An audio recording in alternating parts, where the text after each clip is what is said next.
Hello everyone, स्वागत है आप सभी का एक बार फिर हमारी सीए इंटरमीडिएट की ऑडिटिंग एंड एथिक्स की इस बैच में।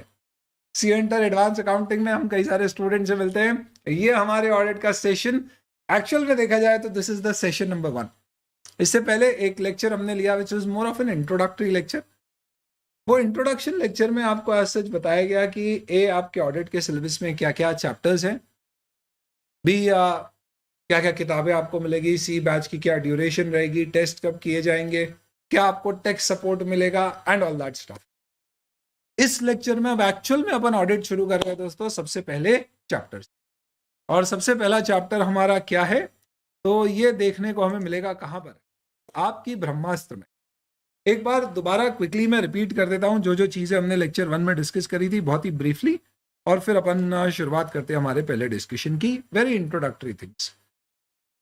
सबसे पहले इंट्रोडक्शन टू ऑडिट में मैंने एक ऑडिट की डेफिनेशन दी थी और उसको as per the study material नहीं, कंसेप्चुअली समझाया था कि ऑडिट होता है। वो लेक्चर यूट्यूब पर भी अवेलेबल है, इन केस अगर आपने वो मिस किया है तो आप उसको वहां से देख सकते हो। और उसमें हमने एक बेसिक अंडरस्टैंडिंग ली थी कि एग्जैक्टली ऑडिट होता क्या है, उसका स्कोप क्या होता है। वो सिर्फ एक बेस बिल्डिंग लेक्चर था। अल्टीमेटली डिस्कशन अपना आज से शुरू होगा, वो आप बाद में भी देखेंगे तो भी इस डिस्कशन से कोई, इनफैक्ट हमारे आज के इस सेशन से उसका कोई इंटर कनेक्शन बहुत स्ट्रांगली नहीं होगा, बट स्ट्रांगली रेकमेंड आपको देखना चाहिए।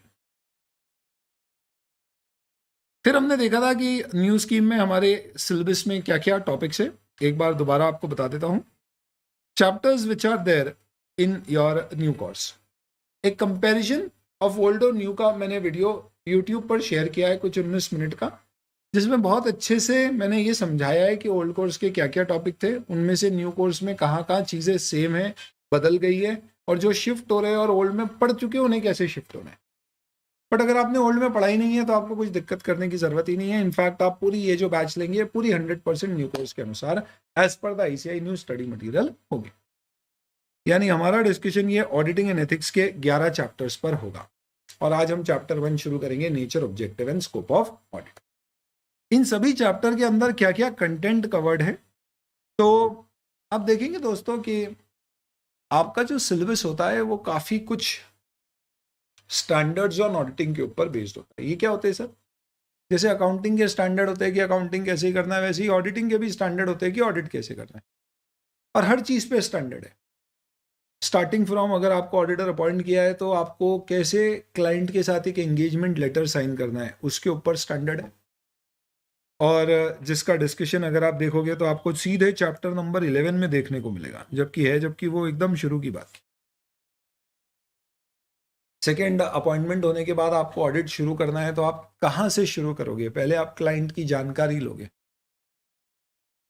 और उसको समझोगे, फिर एक स्ट्रैटेजी बना के अपना ऑडिट प्लान बनाओगे, तो वो चैप्टर 2।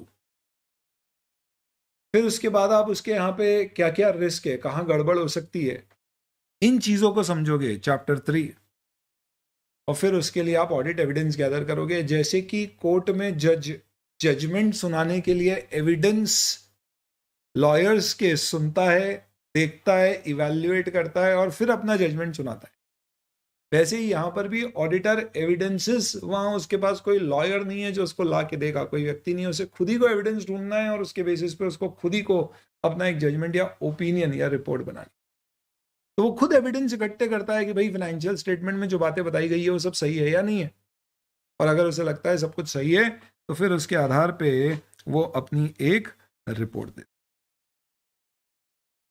रिपोर्ट देने से पहले, एविडेंस गैदर करने के दौरान उसे कई सारी चीज़ों का ख्याल रखना पड़ता है, जैसे कि बिजनेस बंद तो नहीं हो जाएगा, रिलेटेड पार्टीज के साथ किस तरह की हमारी रिलेशनशिप से एंटिटी की, हमारी कंपनी में कहीं कुछ खामियां तो नहीं मिली है, इंटरनल कंट्रोल्स वगैरह की, वीकनेसेस वगैरह। तो ये सब चीज़ों का भी हमें एक्स्ट्रा ख्याल रखना होता है before we give the report which is completion and review. और ऑडिटर को सब चीज़ों का नोट बना के रखना पड़ता है एक वर्किंग पेपर फाइल में, ताकि कल दिन उसके ऊपर अगर कोई सवाल उठाए कि भैया तुमने ये चेक किया था तो कैसे चेक किया था, क्योंकि होगा कोई भी कंपनी में अगर फ्रॉड निकल के आएंगे, जैसे कि बायजूस के ऊपर आज इतनी सारी सवाल खड़े किए जा रहे हैं कि भैया इन्होंने फेमा का वायलेशन किया, इन्होंने पैसे का गबन किया, अकाउंटिंग का गबन किया। तो डेलॉयट इनके ऑडिटर थे जिन्होंने रिजाइन कर दिया। नहीं करते और रिपोर्ट देते तो उनके ऊपर सवाल खड़े किए जाते। आज उसकी जगह बीडीओ को ऑडिटर अपॉइंट किया है। तो बीडीओ जो ऑडिट फर्म है, सीए फर्म है, वो जब ऑडिट करेगा बाद में अगर बायजूस के फाइनेंशियल स्टेटमेंट पे कुछ सवाल खड़े रहे तो बीडीओ से पूछे जाएंगे। तो उसके पास अपने वर्किंग पेपर क्या होता है, जो आपकी फाइल होती है जिसमें आपने जो जो चेक किया उसके सबूत होते हैं, आपको उससे प्रेजेंट करना पड़ेगा कि भैया देखो हमने सब चेक किया और हमारे हिसाब से हमने जो रिपोर्ट किया वो सही। तो ये होता है आपका डॉक्यूमेंट। तो ये जितने भी मैंने चैप्टर आपके सामने टिक किए ना दोस्तों, ये सारे टिक किए हुए चैप्टर ऑडिट के स्टैंडर्ड्स होते हैं उनके ऊपर बेस्ड है। इसे कहते हैं standards on auditing based chapter. और आप देखना, इस कारण से मैंने आपके लिए एक इंडेक्स बनाया है जिसमें मैंने आपको ये भी बता दिया कि इन सभी चैप्टर में कौन कौन से स्टैंडर्ड्स इंस्टीट्यूट ने कवर किए। आज शुरुआत कर रहे हैं तो आपको बहुत अच्छे से ये चीज शायद एकदम रिलेट नहीं करेगी कि यार ये सर क्या बता रहे, बट ये जो आपका पहला फाइल है ये आपको बहुत काम आएगी दोस्तों जब अपनी बैच कंप्लीट होगी और जब आप रिवीजन पे जाओगे। जो थोड़ा बहुत भी ऑडिट समझते हैं वो इसे समझेंगे इसका इंपॉर्टेंट।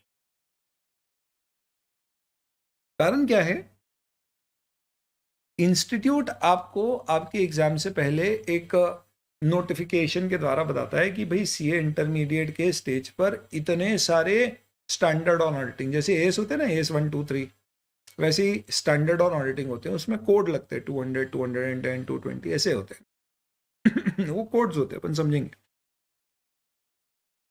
तो वो बताएगा कि आपके कोर्स में ये सारे स्टैंडर्ड्स हैं। हम बोलोगे अरे स्टैंडर्ड, हमने जो चैप्टर देखे उसमें तो कहीं स्टैंडर्ड दिख ही नहीं रहे। तो वो सब स्टैंडर्ड के ऊपर बेस्ड चैप्टर बनाए, यानी आपका जो पूरा सिलेबस है उसके इतने सारे आपके चैप्टर्स किसके ऊपर बेस्ड है, स्टैंडर्ड। तो सर हमें क्या स्टैंडर्ड पढ़ना है या चैप्टर? कुछ नहीं, अब तुम्हें इंटर में सिर्फ ये चैप्टर पढ़ना है, क्योंकि इंस्टीट्यूट ने नया मटेरियल इतना अच्छा बनाया है, इतना सिस्टमैटिक बनाया है कि स्टैंडर्ड का सारा रेलेवेंट कंटेंट बहुत ही अच्छे सीक्वेंस में कवर कर दिया है। हाँ, सीक्वेंस में नॉट भी चैप्टर 1 2 3 ऐसे नहीं पढ़ पाएंगे अपन, क्योंकि बीच में कुछ दूसरे चैप्टर्स हैं। तो हम चैप्टर अपने हिसाब से पिक करेंगे। पहले हम चैप्टर 1 लेंगे, फिर 11 लेंगे। उसका रीजन मैंने आपको अभी समझाया, वो आपको परेशान नहीं होना है। बट 100% आप आईसीआई का स्टडी मटेरियल फॉलो करके पूरी तैयारी कर सकते हैं। पास्ट में भी एग्जाम के क्वेश्चन आईसीआई के स्टडी मटेरियल से बाहर नहीं आते। एक और छोटी सी चीज, इन चैप्टर में क्या सिर्फ स्टैंडर्ड का ही कंटेंट कवर्ड है? नहीं, और भी दूसरी थ्योरी दी जाती है। जैसे कि चैप्टर 1 में बहुत सारी थ्योरी मिलेगी, जैसे बेनिफिट्स ऑफ ऑडिटिंग। ये स्टैंडर्ड में कवर नहीं होते पर इंस्टीट्यूट अलग से देता है। जैसे आप बिजनेस स्टडीज में नहीं पढ़ते थे भाई प्लानिंग के क्या बेनिफिट है, ऐसे कुछ थ्योरी कंटेंट है, वो सब चैप्टर 1 में कवर्ड है।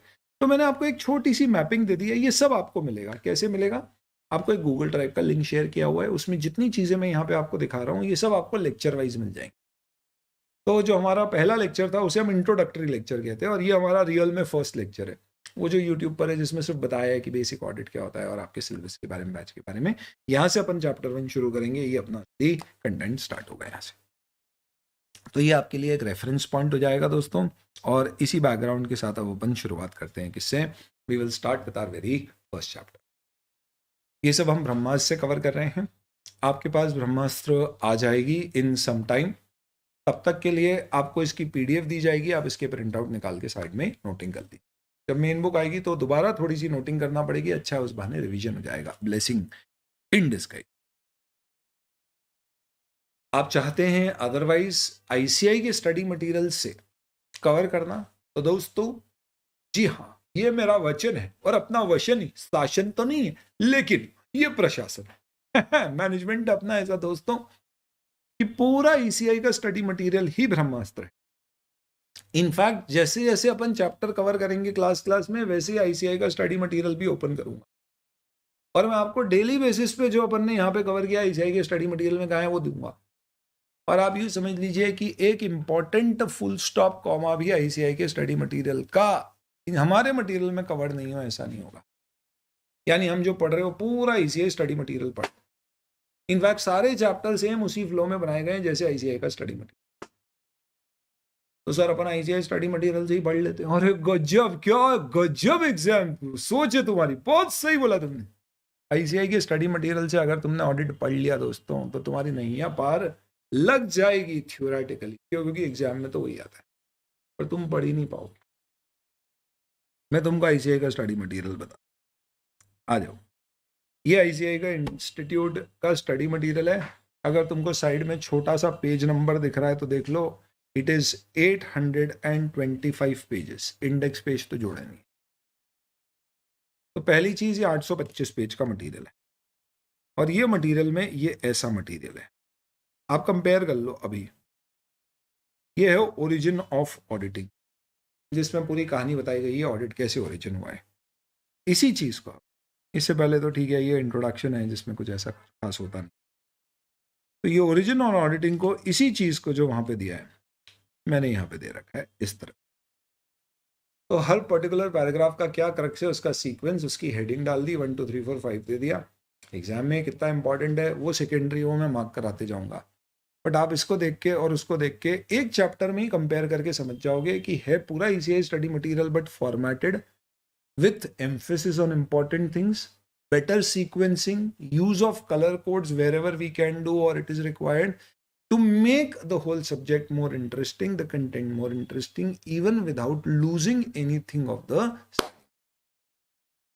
तो ये मेरा वचन है दोस्तों कि आपका आईसीआई का स्टडी मटेरियल अलग से रेफर करने की जरूरत नहीं है। क्वेश्चन बैंक जो आपकी होगी, जो हम साथ साथ में कवर करेंगे क्लास में, क्योंकि हमारी ये रेगुलर फुल फ्लेजेड बैच है, सारे question ICI study material past exam के जो अभी भी रेलेवेंट है, आरटीपी एमटीपी वगैरह सब आपकी क्वेश्चन बैंक में कवर्ड है। आपको वो देखने के अलावा कुछ देखने की जरूरत नहीं है। और एमसीक्यू बुक जो आपके साथ शेयर की जाएगी उसमें आईसीआई के सारे रेलेवेंट एमसीक्यूज है, उसके अलावा आपको और कुछ देखने की जरूरत नहीं है। इनफैक्ट इंस्टीट्यूट ने अपनी वेबसाइट पे एमसीक्यूज आपकी बोर्ड ऑफ स्टडीज ऐप पे और वेबसाइट पे लॉगिन आईडी पासवर्ड के अंदर दिए हैं, वो भी इनकॉर्पोरेटेड है आपकी एमसीक्यू बुक में। तो वहां पे आप सॉल्व करोगे, पर आप बाद में रेफर कैसे करोगे, इसलिए प्रिंटेड फॉर्म में अवेलेबल है, आप बाद में इसको रिव्यू भी। इसी के साथ दोस्तों शुरुआत करते हैं अपन लोग अपने पहले चैप्टर की, जिसका नाम है nature, objective and scope of audit. Theory chapter है दोस्तों, ऑडिट ऐसे पूरा ही थ्योरी है, बट बड़ा इंटरेस्टिंग है। और क्या बात कर रहे हो सर, अरे बहुत इंटरेस्टिंग। बस आपको क्या करना पड़ेगा, बस अप्रोच आपकी सही होना चाहिए। वो अप्रोच डेवलप करने के लिए आपको कुछ समय के लिए मेरे हवाले कर देना होगा। जो तरीका मैं आपको बता रहा हूं उस तरीके से आपको पढ़ना शुरू करना। वचन है मेरा, पहला चैप्टर होगा, उसके बाद आप क्वेश्चंस उठा के देखना, आप बोलोगे यूं क्वेश्चन सॉल्व हो रहे हैं हमारे, सॉल्व ही नहीं हो रहे, याद भी रह रहे, और बढ़िया कॉन्फिडेंस भी है कि हमारे पास इंस्टीट्यूट का मटेरियल भी कवर्ड हो रहा है, और मस्त एग्जाम में जो पास्ट में क्वेश्चन आए हुए हैं वो भी सॉल्व हुए हैं, और हमारी एग्जाम में जो आने वाला है वो भी सॉल्व। तो बताओ दोस्तों क्या बोलते हैं, शुरू करें इसी के साथ chapter number 1, nature, objective and scope of audit. सबसे पहले इन्होंने ओरिजिन दिया है ऑडिटिंग का, नॉट रियली वेरी इंपॉर्टेंट, एक बैकग्राउंड बनाने के उद्देश्य से कि भाई ऑडिट शुरू कहां से हुआ। सबसे पहले इन्होंने कहा कि हमें भारत में चाणक्य के, कौटिल्य के द्वारा दिए गए अर्थशास्त्र, इकोनॉमिक्स के अंतर्गत ऑडिट के कुछ कंटेंट देखने को मिले। There were references given to auditing. बात की गई थी कि भैया राज्य को साल में अपने बही खाते एक बार फाइनल करना चाहिए, अकाउंटिंग ईयर का कंसेप्ट उन्होंने इंट्रोड्यूस किया। बताया कि हर साल के खाते हर साल क्लोज होना चाहिए, और इसका एक व्यक्ति के द्वारा निरीक्षण, क्रॉस चेक, ऑडिट कराया जाना चाहिए। ऐसा करा लेने से किसी प्रकार के अगर कहीं कोई मिसस्टेटमेंट फाइनेंशियल स्टेटमेंट में due to abuse of power हुए तो वो तो पता। इसी के साथ दोस्तों एक पहली टर्म आपके सामने आ गई, विच इज मिसस्टेट। अगर आपने ऑडिट की अपनी एक सेपरेट कॉपी बना ली है दोस्तों, बहुत अच्छी बात है। नहीं बनाई है तो मेरी आपसे गुजारिश है कि आप कृपा करके बना लीजिए।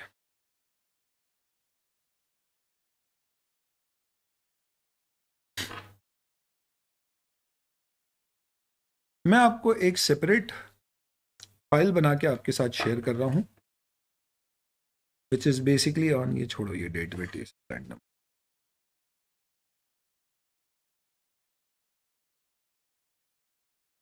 important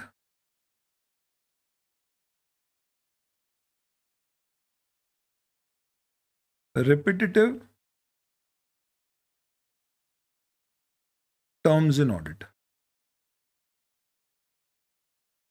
सर ये सारी इंपॉर्टेंट रिपीटेटिव टर्म्स जो ऑडिट में आ रही हैं, इसका अगर आप एक कोई मटेरियल कंटेंट डेफिनेशन ही दे दो तो मज़ा आ जाए, बिल्कुल दूंगा। लेकिन दिक्कत यह है कि वहाँ पे भी जो लैंग्वेज होगी वो कौन सी वाली लैंग्वेज होगी, जो डेफिनेशंस में लैंग्वेज दी गई है स्टैंडर्ड में, टेक्निकल। और यहाँ अपन लिखेंगे तो अपने पास खुली छूट है, अपन मस्त खुले आसमान के नीचे उड़ते पंछी की तरह जैसा जो लिखना चाहें, जहां घूमना, जैसी बात करना चाहें वैसा कर सकते हैं। यानी कि यहां हमारा उद्देश्य इन टर्म्स को समझाना होगा।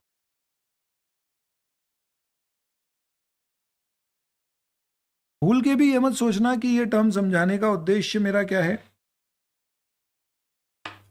आप एग्जाम में इन्हें कोट कर पाओ, नहीं, क्रैश करने।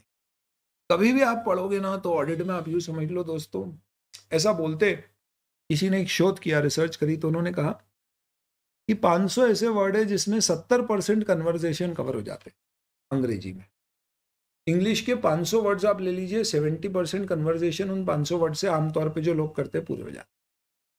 और कुछ 900,000 वर्ड्स अगर ले ले तो उसमें 90% कन्वर्सेशन कवर हो जाते हैं। इसे डिक्शनरी में आपको हजारों लाखों वर्ड्स मिलेंगे, बट यही रिपीटेटिवली यूज।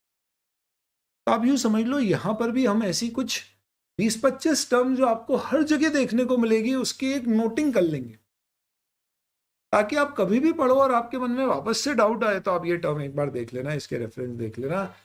आप यूं समझ लो दोस्तों, आप ऐसे ऑडिट की टर्म्स पढ़ोगे, ऐसे कंटेंट, टेक्निकल लैंग्वेज और जार्गन पढ़ोगे ही नहीं, एग्जाम में लिख पाओगे कि आपको उसका मीनिंग फील करने को मिलेगा। मिसस्टेटमेंट का मतलब क्या होता है? जैसा नाम वैसा काम। मिसस्टेटमेंट यानी कोई गलत चीज स्टेट कर दी गई, मिसस्टेटमेंट। तो मिसस्टेटमेंट का मतलब क्या होता है? It simply means an incorrect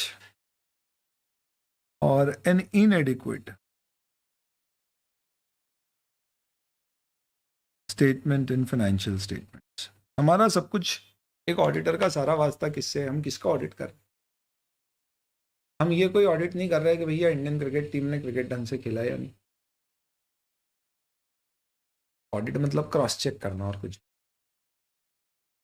तो क्रॉस चेक कोई भी चीज होती है, सड़क बनी तो उसका भी ऑडिट होता है कि भैया सड़क जैसी बोली गई थी वैसी बनी कि नहीं। फ्लाईओवर बना, उसका भी ऑडिट होता है कि ये इंजीनियरिंग इसकी वैसी हुई है जैसी बताई गई थी। हम सिर्फ किसका ऑडिट कर रहे हैं? Balance sheet, P&L, financial statement. उर्फ सिंपल सी बात करें जो अपन समझते हैं कि भैया किसी कंपनी के बही खाते फाइनेंशियल उसने बनाया, उसको क्रॉस चेक कर ऑडिट। भाई ऐसे KBC भी अपना ऑडिट कराता है कि क्या हम निष्पक्ष रूप से जो भी हमारे पास आवेदन आ रहे हैं उनका सिलेक्शन कर रहे हैं। ऐसा तो नहीं अमित भाई अपने कोई जान पहचान के व्यक्ति का ही क्या कर रहे हैं, सिलेक्शन कर रहे हैं। तो ये भी ऑडिट हो सकता है। ऐसे जमाने भर के कुछ भी हो सकते हैं। कोई भी चीज क्रॉस चेक कराना है एक व्यक्ति के द्वारा जो खुद उसका भागीदार नहीं है। Somebody who is not a part of something, when checking anything and giving his opinion report that yes, this was done correctly, there was no kind of मिली भगत इन्वॉल्व, मिसस्टेटमेंट, रॉन्ग टेंशंस, तो ये भी audit है। पर हम financial statements के audit की बात करें, बैलेंस शीट, P&L। तो अगर आपके फाइनेंशियल स्टेटमेंट में कहीं कोई चीज गलत लिखी है या जो बताना चाहिए था पर्याप्त नहीं बताया है, ओमिट किए, तो उसे मिसस्टेटमेंट कहते हैं। ये हो सकता है आपका मैनेजमेंट नोइंगली दे तो उसे फ्रॉड कहते हैं। हो सकता है अनजाने में हो गया हो तो उसे एरर कहते हैं। मिसस्टेटमेंट किससे रिलेटेड हो सकता है?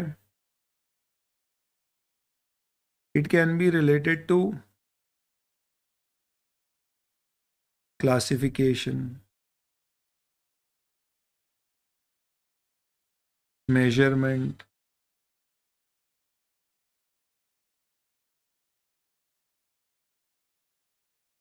प्रेजेंटेशन और डिस्क्लोजर। टेक्निकली नहीं, समझने के लिए, समझाने के लिए लिख रहे, नोट करेंगे आप लोग भी साथ साथ में। हाँ, थोड़े समय तक आपको मेरे हिसाब से चलना पड़ेगा। अपन ऑडिट को सिर्फ समझेंगे नहीं, याद नहीं करेंगे, फील कर पाएंगे। क्लासिफिकेशन एग्जाम्पल से समझाता हूँ। रेड में हाईलाइट, ब्लैक में थ्योरी और ब्लू में एग्जाम्पल्स। एक्स्ट्रा कोई भी चीज़ तो पिंक। अगर आपके पास 4 कलर की पेन हो सके तो आप भी ले आइए। पिंक नहीं मिल रहा है, ग्रीन यूज़ कर लीजिए। तो जैसे क्लासिफिकेशन में मैंने क्या किया, कैपिटल एक्सपेंडिचर को रेवेन्यू बुक कर दिया या वाइस वर्सा। मशीन खरीद के लाया, खर्चा बुक कर दिया। मशीन में रिपेयर किया, मशीन की कॉस्ट में ऐड कर दिया। ये गलत है। जान करके किया ताकि मैं प्रॉफिट कम ज़्यादा कर सकूँ तो फ्रॉड है, अनजाने में हुआ तो एरर है। Measurement, valuation. तो इसका मतलब मैंने क्या किया, डिप्रिसिएशन कम चार्ज किया ताकि कंपनी के प्रॉफिट ज़्यादा दिखे। कोई ऐसा क्यों करेगा भाई, प्रॉफिट ज़्यादा तो शेयर की प्राइस बढ़े। तो ये मेजरमेंट का इशू है, इससे अमाउंट आपने गलत की। सेल्स ओवर बुक कर दी, जैसा बाईजू ने किया, ऐसा लोगों ने कहा। यानी अप्रूवल पर माल दिया था पर सेल बुक कर दी, ज़्यादा सेल दिखाने के लिए। प्रेजेंटेशन, करंट को नॉन करंट दिखा दिया। होता है ना बैलेंस शीट में असेट लायबिलिटी में current non current. Disclosure, let's say secured unsecured.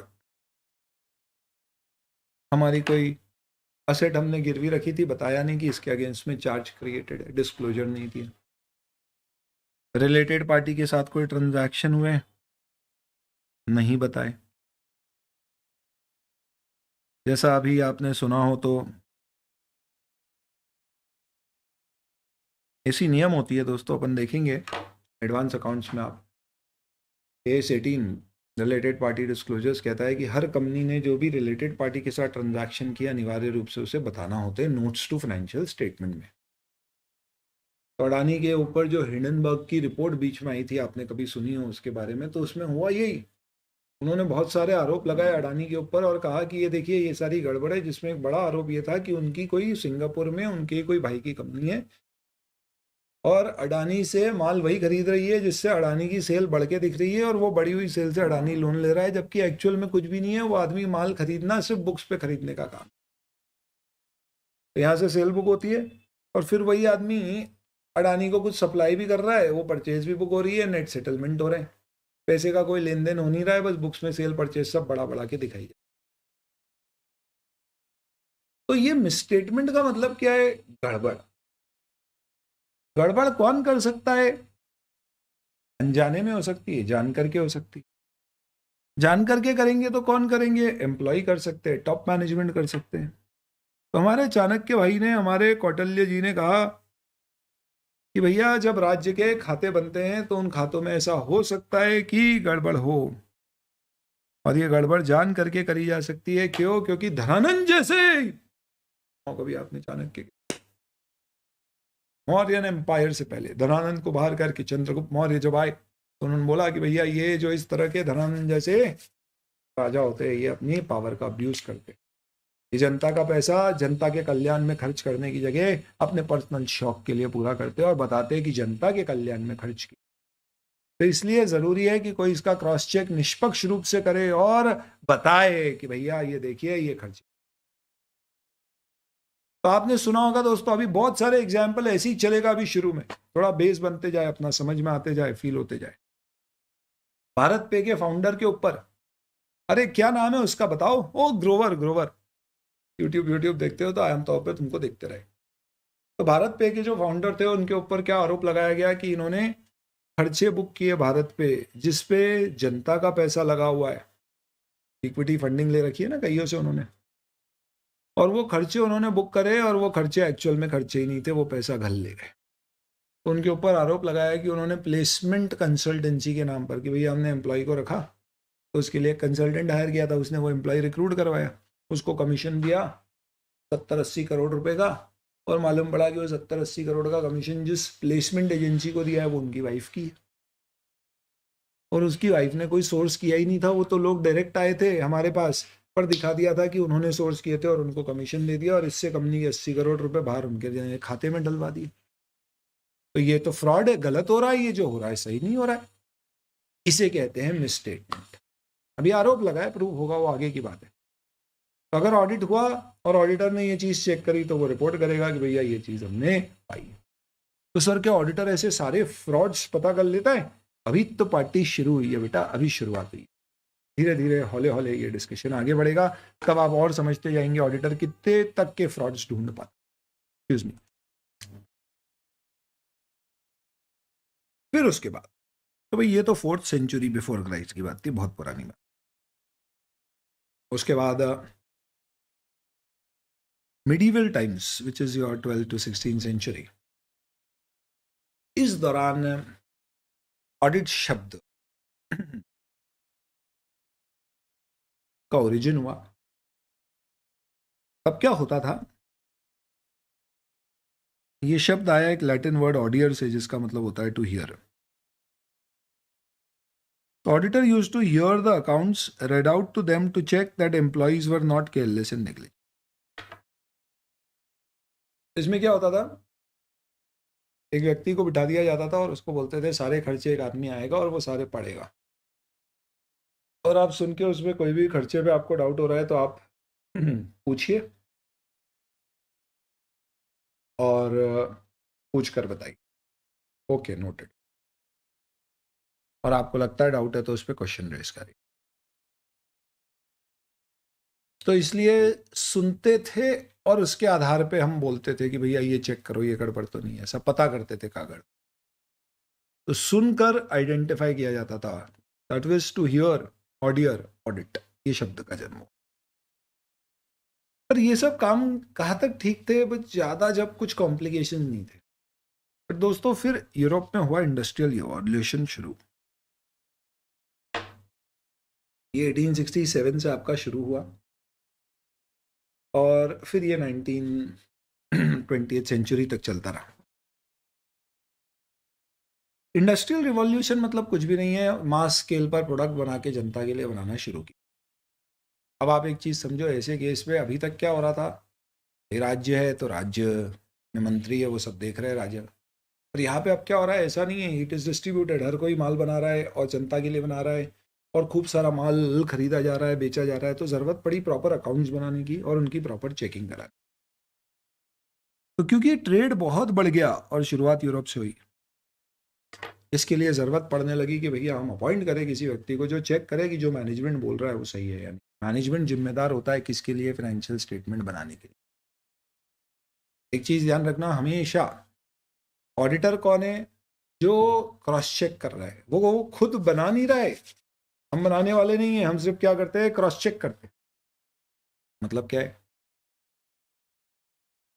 मतलब इसका ये है कि भारत पे ने अपने फाइनेंशियल स्टेटमेंट बना दिए, फिर ऑडिटर को बुलाया और उस ऑडिटर को फिर बोला कि भैया चेक कर सब सही है या नहीं, उसको गलती मिली तो उसने रिपोर्ट।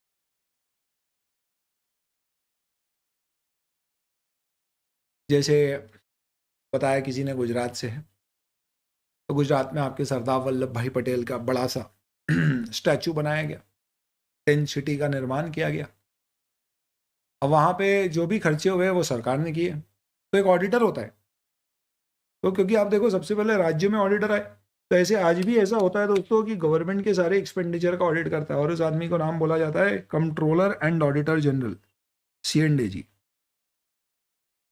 आज भी भारत में सारे सरकार के खर्चों के ऊपर चेक कौन करता है, CNDG, controller and auditor general of India. ये एक व्यक्ति है क्या, जैसे प्रधानमंत्री एक पोस्ट होती है ना, वैसे ही CNDG एक पोस्ट है।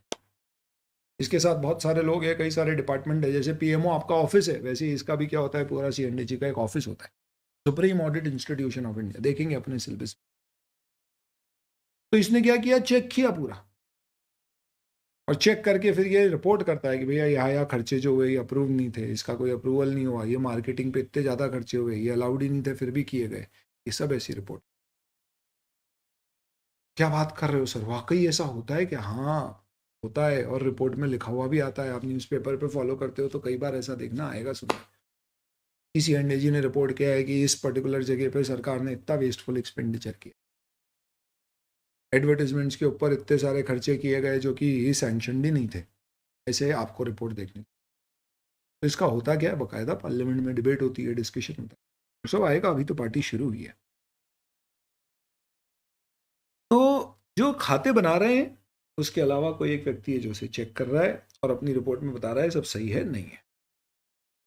तो गवर्नमेंट एंटिटीज इन इंडिया में क्यों? क्योंकि पहले ज़्यादातर इंडस्ट्रियल या कमर्शियल एक्टिविटीज सरकार के हाथ में ही थी, और ऐसे भी 1860 तो इसका मतलब क्या है, बेसिकली देश गुलाम था अंग्रेजों का। तो तब अंग्रेजों ने क्या किया, auditor general of India appoint किया और उसे अकाउंटिंग और ऑडिटिंग के फंक्शंस दिए। उसे बोला भैया खाते कैसे बनाना है तुम बताओ, उसके आधार पे जहाँ जहाँ पर भी क्या हो रहा है, लेट्स से कोई इलेक्ट्रिसिटी जनरेशन का हमारा ऑफिस है या लेट्स से कोई रेलवेज हम चला रहे हैं, तो ये सब वो लोग क्या करेंगे, इन सारी चीज़ों के बही खाते बनाएंगे और फिर तुम उसको ऑडिट करना, कैसे खाते बनाना है ये भी तुम उनको समझाओ। और फिर ऑडिटर जनरल का ऑफिस बाद में क्या हुआ, स्टैट्यूटरी रिकॉग्निशन। स्टैट्यूटरी शब्द का मतलब क्या होता है, लीगल, बस और कुछ नहीं। उसे एक लीगल रिकॉग्निशन मिल गई और उसे नाम दे दिया गया controller and auditor general of India. अभी मुर्मू साहब इसके क्या है, CNAG हैं भारत। सर ये CA होते हैं क्या? नहीं, ये बेसिकली आप यूँ समझ लो IAS IPS अफसर होते हैं जो रैंक में बढ़ बढ़ के इस तरफ पोस्ट हो जाए। ये इंडिपेंडेंट कॉन्स्टिट्यूशनल अथॉरिटी है जो कि रिस्पॉन्सिबल है किसके लिए, सरकार की सारी रिसीप्ट और एक्सपेंडिचर का ऑडिट करना। इंडिपेंडेंट कॉन्स्टिट्यूशनल अथॉरिटी का मतलब क्या है, स्वतंत्र,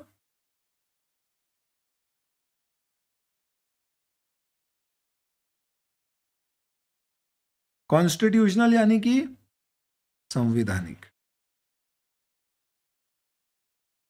यानी भारत के संविधान में CNAG के प्रावधान डाले गए और कहा गया है भारत के संविधान में क्या, कि सरकार के सारे बही खातों को स्वतंत्र रूप से चेक करने वाला ऑफिस होगा CNAG। तो कल दिन अगर मोदी जी CNAG को बोले सुन CNAG ये वाला एरिया चेक मत कर, तो CNAG बोलेगा मोदी जी हम आपकी पूरी इज्जत करते हैं लेकिन क्षमा करें, आपका हमारे ऊपर किसी प्रकार का कोई जोर नहीं चले। क्या मोदी जी सुप्रीम कोर्ट के जज को बोल सकते हैं कि ये वाला केस हमारे फेवर में सुनाना, ये केस मत सुनो? सवाल ही नहीं उठता। वो एक स्वतंत्र कॉन्स्टिट्यूशनल बॉडी। ऐसे ही CNAG भी एक इंडिपेंडेंट कॉन्स्टिट्यूशनल बॉडी। पर CNAG तो गवर्नमेंट एंटिटी का ऑडिट कर रहा है, तो फिर प्राइवेट एंटिटीज का ऑडिट कौन करेगा? तो इसके लिए फिर 1949 में निर्माण हुआ दोस्तों हम सबका दुश्मन नंबर 1 जो हमारे और हमारे CA की डिग्री के बीच में ICI, ऐसा नहीं बोलते। Institute of chartered accountant of India was established as a statutory body. Statutory यानी लीगल बॉडी। कैसे लीगल बॉडी है, इसके लिए पूरा एक्ट पारित किया गया पार्लियामेंट। हमारी कॉन्स्टिट्यूशनल अथॉरिटी नहीं है, भारत के संविधान में नहीं लिखा है ICI बनाया जाएगा, पर एक एक्ट के अंतर्गत पार्लियामेंट ने पास किया एक एक्ट, जैसे GST का एक्ट पास हुआ, इनकम टैक्स का एक्ट पास हुआ है, वैसे ही CA एक्ट 1949 पास हुआ और हमारा प्रोफेशन बनाया गया चार्टर्ड अकाउंटेंसी का और बोला गया ICI एकमात्र संस्थान है जो चार्टर्ड अकाउंटेंसी के प्रोफेशन को भारत में रेगुलेट। ये है बेटा ओरिजिन ऑफ ऑडिटिंग से रिलेटेड कुछ काम के तथ्य जो आपको पता होना चाहिए। Important? No, not really important.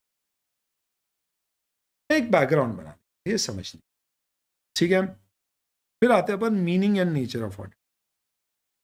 ये इंपॉर्टेंट है क्या?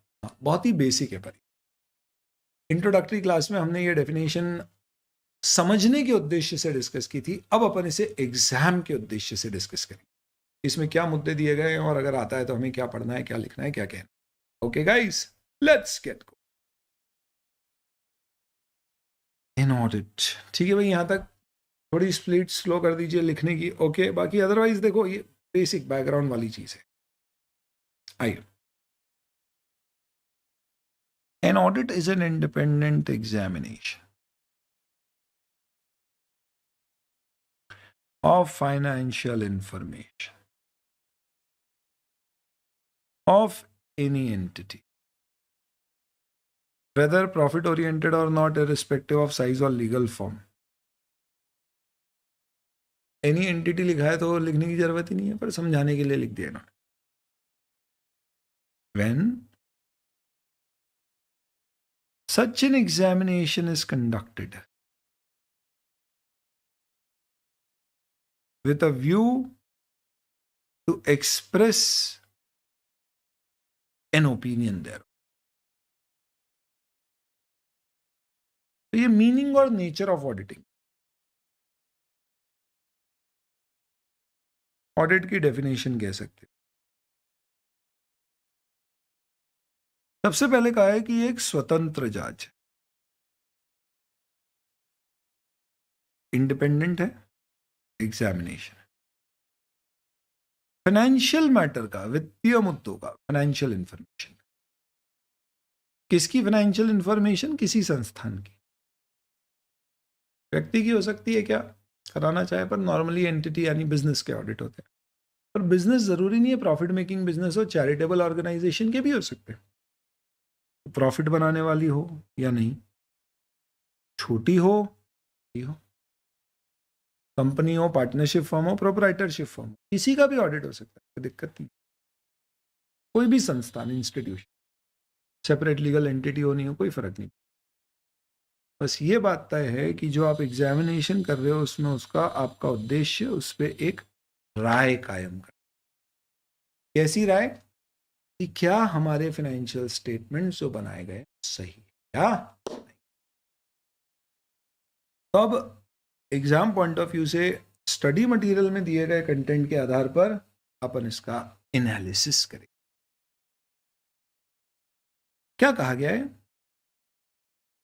Audit is an independent examination of financial information. तो सबसे पहला सवाल है, इंडिपेंडेंस का मतलब क्या?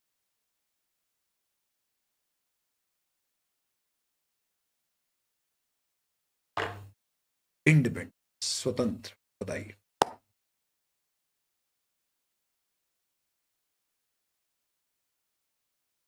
इतनी गजब डेफिनेशन दी है जो आपको याद रखना पड़ेगी exam point of view.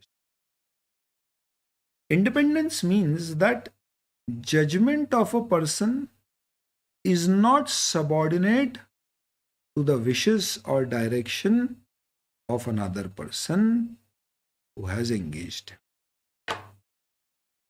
Superb. Beautiful definition. कहा गया है, judgment of a person is not subordinate to the wishes of the person appointing him. मेरे निर्णय उनकी इच्छाओं पर आधारित नहीं है जिन्होंने मुझे नियुक्त किया। यानी मैं वो कठपुतली नहीं हूं जिसे मुझे अपॉइंट करने वाले लोग चला सकते। मैं एक स्वतंत्र व्यक्ति, जिसको अपॉइंट करने वाले लोग ये नहीं कह सकते कि मैं जैसा कहूं वैसा कर। इनफैक्ट मैं इंडिपेंडेंटली, यानी बिना उनके इन्फ्लुएंस के, जो सही है उस पर अपना ओपिनियन। समझिए बहुत ध्यान से, आराम से।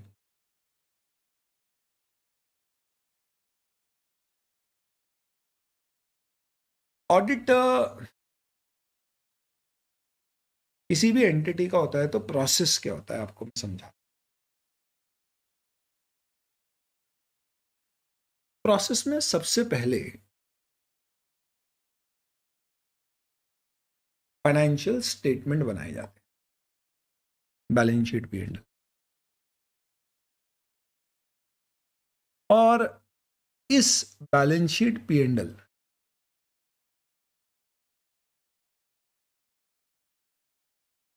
वो खास तौर पे जब आप कहीं जमा करते हो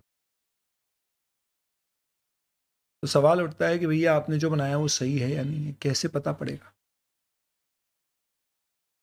क्योंकि मुझे सिंपल सी एक बात बता, तुम कुछ दोस्तों ने न्यू ईयर की पार्टी प्लान करी, 50 दोस्तों का अपना ग्रुप है, मस्त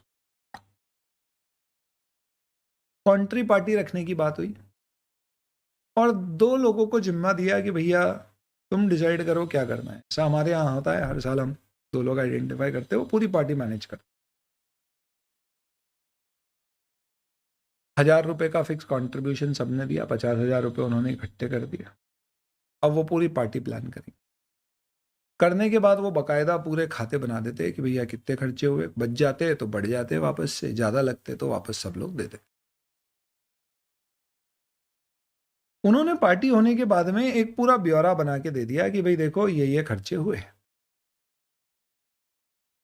हमने उन पे विश्वास कर लिया। बोल रहे तो क्या झूठ बोलेंगे।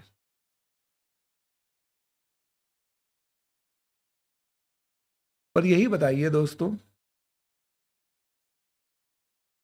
कि अगर ऐसा आप 50 दोस्तों के बीच में होने की बजाय समझिए कि हमारी स्कूल के 10 अलग अलग क्लासेस के 50-50 बच्चों ने मिलकर 500 बच्चों की न्यू ईयर पार्टी प्लान कर, सब 1000 रुपए दे रहे, 5 लाख रुपए इकट्ठे हो गए और 2 लोगों को जिम्मा दिया है पूरी पार्टी मैनेज करना।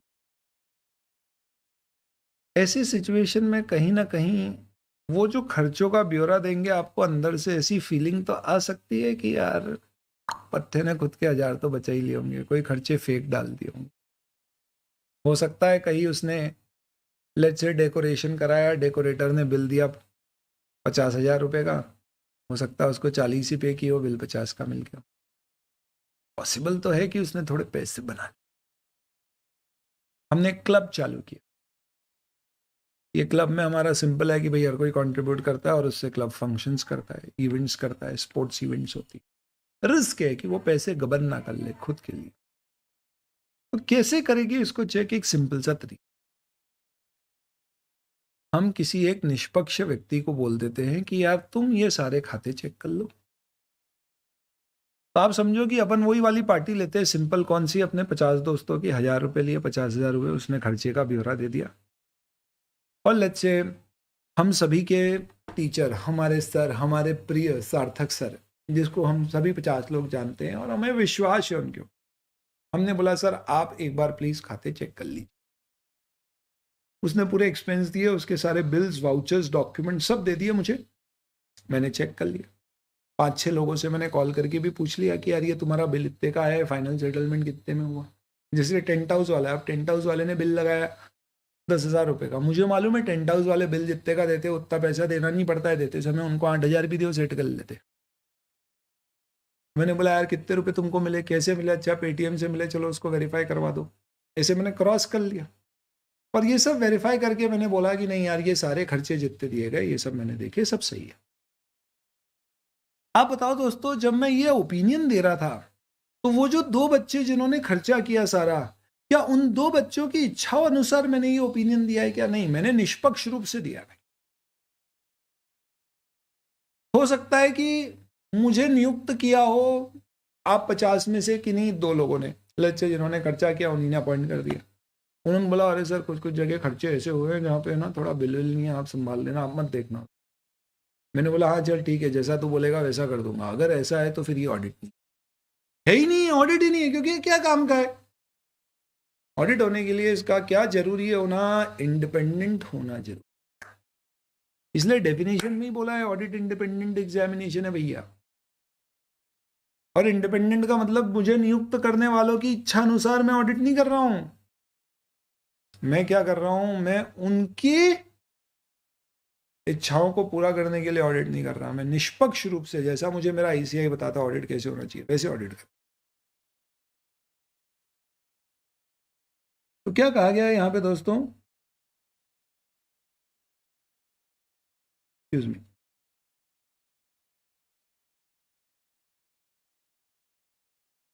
when the judgment of a person is not subordinate, यानी कि influenced by the wishes or the directions of another person who might have engaged him, it is an independent audit. तो आज रिलायंस में suppose मुझे auditor appoint किया, obvious सी बात है मुकेश भाई उसके मेजर ओनर हैं, उनकी सहमति के बिना मेरा अपॉइंटमेंट नहीं होता। और मुकेश भाई कल दिन मुझे बोले अरे सुनो जियो में कुछ चीज़ें चेक नहीं करना है आपको, और मैं बोल दूँ जी जी मुकेश भाई कोई दिक्कत नहीं है, तो इसका मतलब फिर ये ऑडिट नहीं हो रहा है।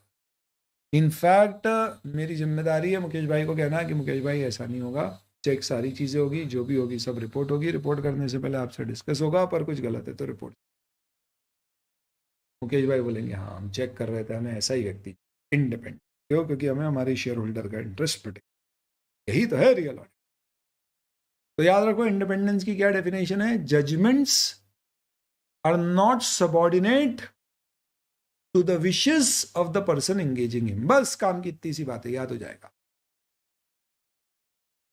तो ऑडिटर क्या होना चाहिए? He should be independent of the entity under audit to form an opinion without any influence. हमें किसी की कोई जबरदस्ती नहीं है, निष्पक्ष रूप से हम opinion. Independence increases our ability to act objectively without any bias. Objectively मतलब without bias. जैसे कि उदाहरण के तौर पे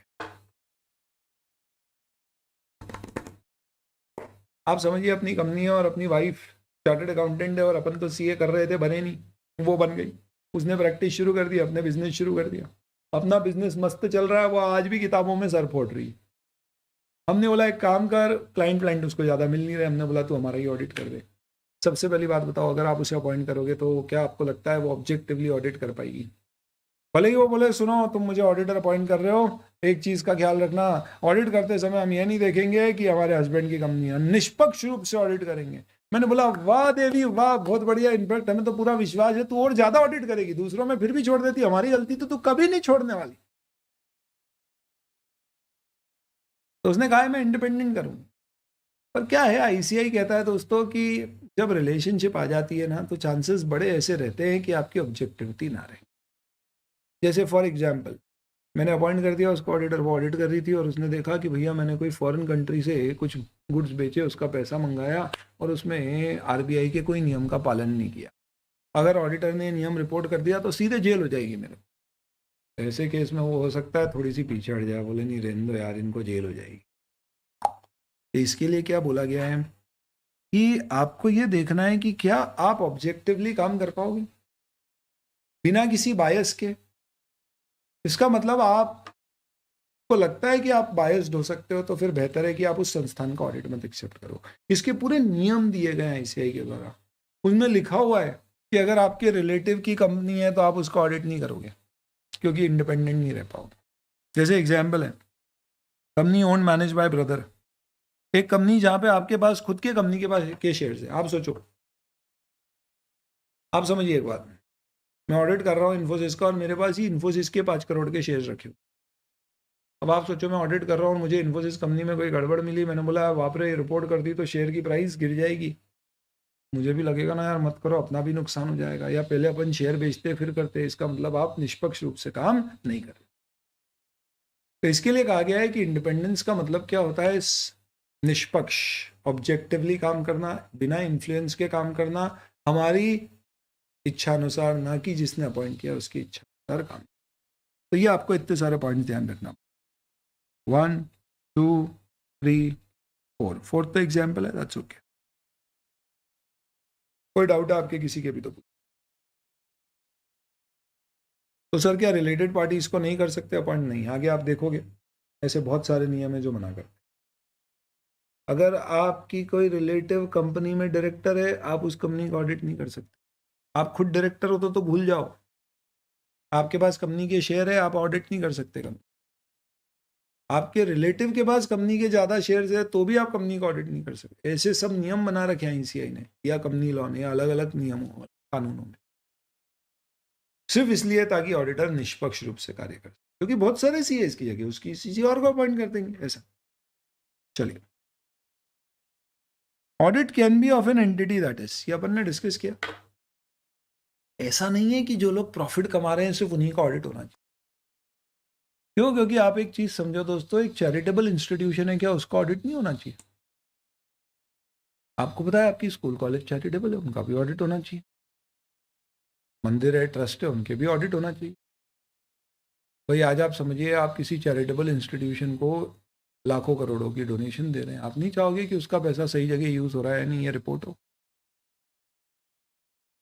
तो मतलब क्लियर है दोस्तों कि ऑडिट किसी भी संस्थान का हो सकता है जहां भी फाइनेंशियल स्टेटमेंट बन रहे हैं. क्या सिर्फ कंपनी में ही ऑडिट कराना चाहिए क्या, क्योंकि वो सेपरेट लीगल एंटिटी है? क्यों? ऐसा एक बात बताओ, 2 लोगों की पार्टनरशिप फर्म है, क्या उसका ऑडिट नहीं होना चाहिए? हो सकता है उसमें 10 पार्टनर हो, वर्किंग 2, 8 स्लीपिंग हो. वो चाहेंगे भैया ऑडिट और चेक करे कि भैया वर्किंग पार्टनर ने गलत खाते तो नहीं बना दिए, झूठ तो नहीं बोल रहे हमको. ऐसा तो नहीं है खर्चे खुद के कर रहे हैं पर्सनल और उसे बिजनेस एक्सपेंस दिखा रहे हैं और मजे से खुद अपने खर्चे वहां से करवा रहे हैं। ऑडिटर आए, चेक करे और बताए सही प्रॉफिट है या नहीं, ताकि हमें हमारा शेयर सही मिल रहा है या नहीं। तो सर प्रोपराइटर क्यों ऑडिट कराएगा? हाँ, प्रोपराइटर भी ऑडिट करा सकता है, क्योंकि ऑडिट में फ्रॉड ही थोड़ी ना निकलते, एरर्स भी हो सकती है, एम्प्लॉय के फ्रॉड भी निकल सकते। तो इसके लिए बोला है भाई देखो, कोई भी लीगल स्ट्रक्चर हो एंटिटी का, प्रोपराइटरशिप कंसर्न यानी एक इंडिविजुअल अपने नाम से कोई काम कर रहे हैं, partnership, limited liability partnership, private company, public company, society, trust, government entity, किसी का भी ऑडिट हो सकता है। आपको मालूम है इनकम टैक्स डिपार्टमेंट का भी ऑडिट होता है। क्या बात कर रहे हैं? हाँ, C&AG करता है, छोटा बड़ा बहुत बड़ा कुछ भी, बिजनेस हो नॉन प्रॉफिट हो, किसी का भी ऑडिट हो सकता है। ये सब के ऊपर क्वेश्चन आते हैं। क्या बात कर रहे हैं? हाँ, MCQ भी आ सकते हैं और 2-2 मार्क के क्वेश्चन आते हैं। अभी थोड़ा पढ़ ले, फिर अपन जब क्वेश्चन आंसर्स देखेंगे तो आपको आइडिया लगे। बढ़िया, कोई दिक्कत नहीं है, मस्त चल रहा है, कोई प्रॉब्लम। किसी ने एक सवाल पूछा है, देखते लेट्स सी द सवाल।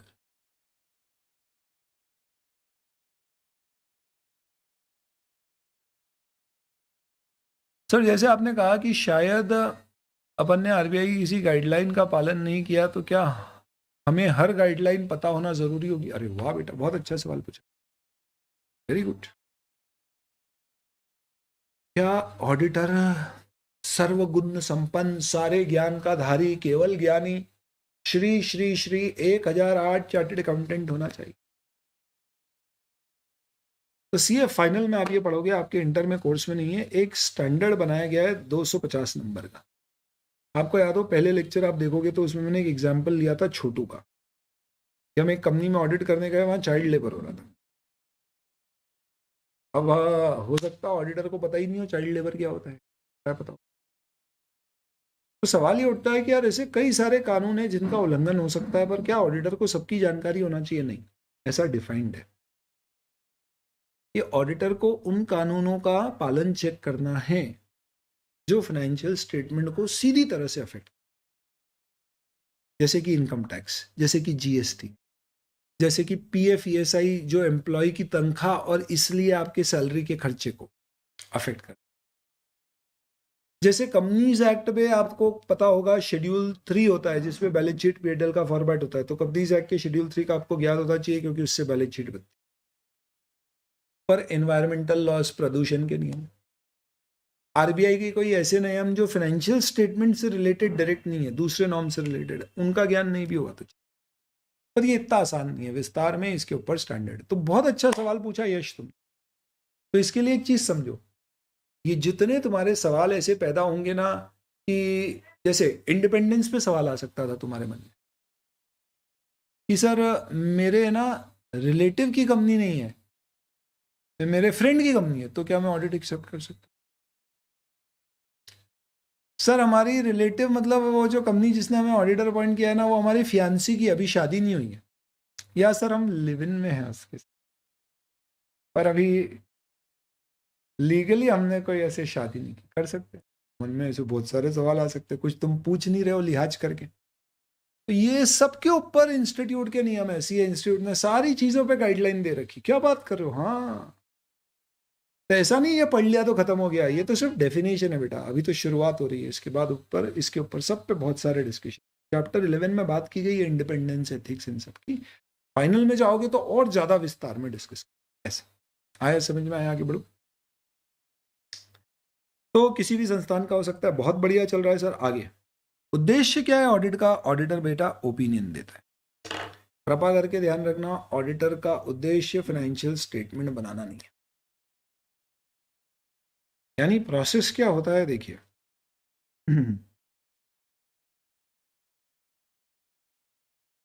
बार बार मैनेजमेंट शब्द आपके सामने आएगा। मैनेजमेंट का मतलब ऑडिटर के पर्सपेक्टिव में, in our subject of audit, management का मतलब क्या है? It simply means authorities who are responsible for preparing and publishing, presenting बोलते हैं, financial state and also managing the affairs of the company.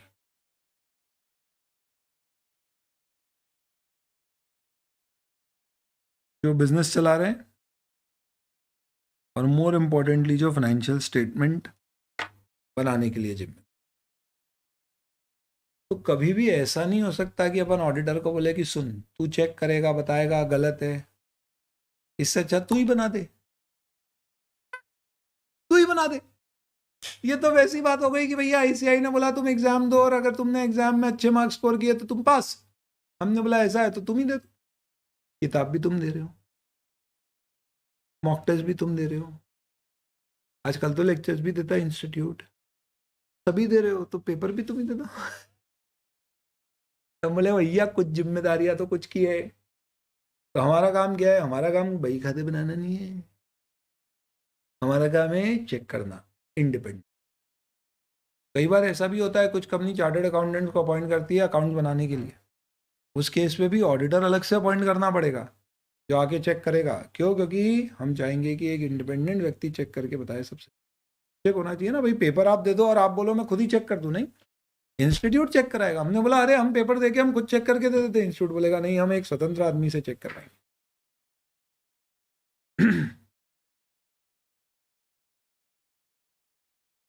One second.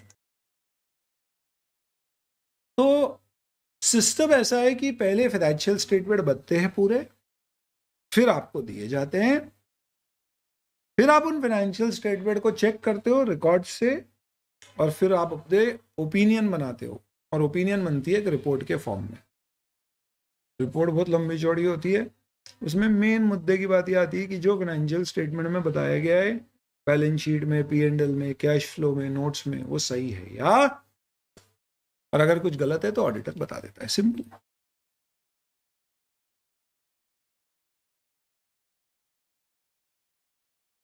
So the purpose of audit is to express an opinion on the financial statement. Sorry.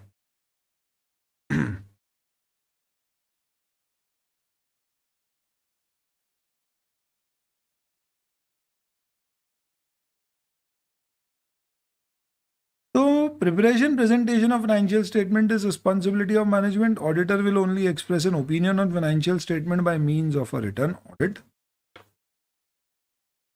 तो अब समय आ गया है कि मैं आपको एक ऑडिट रिपोर्ट दिखाऊं और एक फाइनेंशियल स्टेटमेंट। चलिए, आपने इस कंपनी का दाम भी सुना होगा और इसकी सेवाओं का शायद प्रयोग भी। इसने लिस्टिंग करा ली, जनता का पैसा अब इसके पास। जोमैटो 2022-23 के फाइनेंशियल स्टेटमेंट देखते अपन। इसके एनुअल रिपोर्ट क्या होती है? तो क्या होता है दोस्तों, कंपनीज में ऐसी एक रिक्वायरमेंट होती है कि आपको साल में एक बार मीटिंग करना होती है। कंपनी लॉ में पढ़ा होगा आपने कभी। तो क्यों करना होती है? उसके कई सारे उद्देश्य होते हैं, जिसमें सबसे बड़ा एक उद्देश्य होता है कि भाई देखो कंपनी में पैसा लगा है शेयर होल्डर्स का, लेकिन कंपनी के ऑपरेशन मैनेज कर रहे हैं कौन? डायरेक्टर्स। डायरेक्टर्स है मैनेजमेंट, शेयर होल्डर है ओनर्स। जैसे कि जोमेटो में कई लोगों ने अपने पैसे लगाए सोच के कि कंपनी आगे बड़ा काम करेगी और उससे हमारे पैसे की वैल्यू बढ़ेगी, शेयर की वैल्यू बढ़ेगी।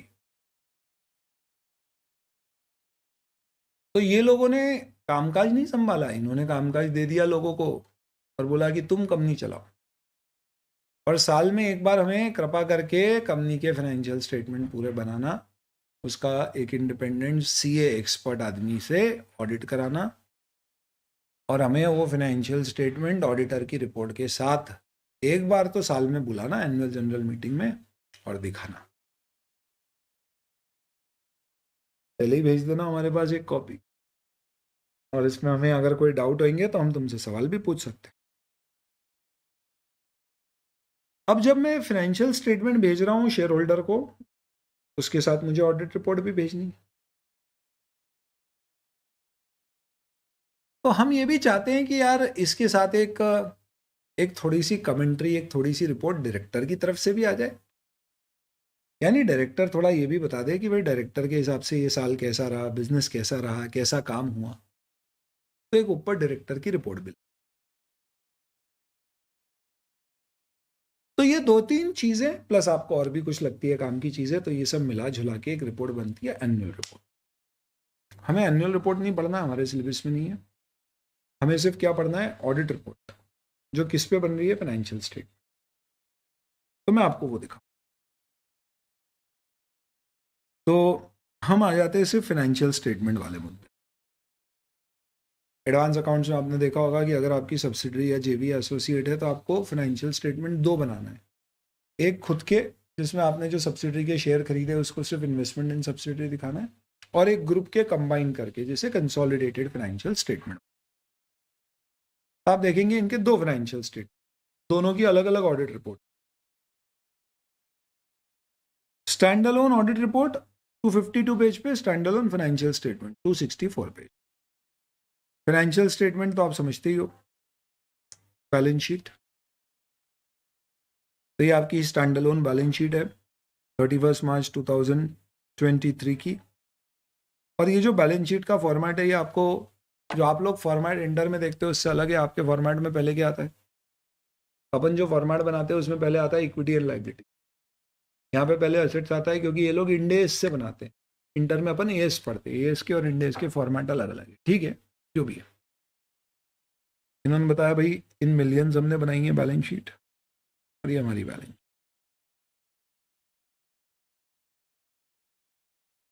आप देखेंगे इस बैलेंस शीट में ये foreign behalf of board of directors, यानी इसका मतलब कौन है, ये मैनेजमेंट है।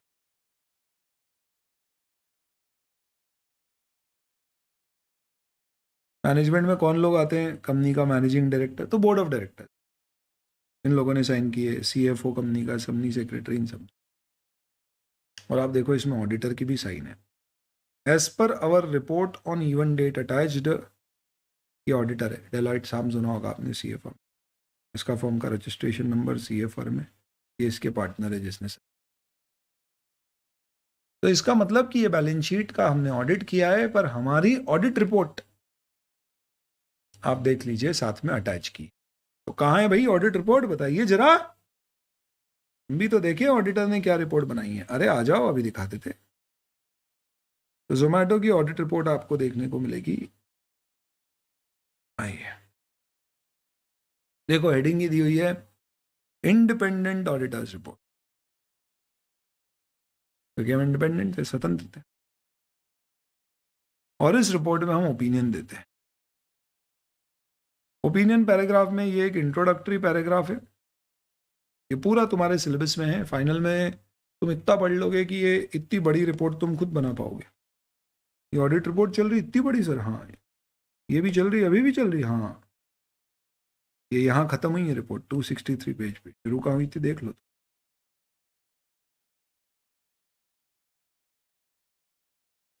ये पूरी रिपोर्ट सीए तो बनाता है, बाप रे, ये पूरी बना पाओगे तुम फाइनल में आते आते।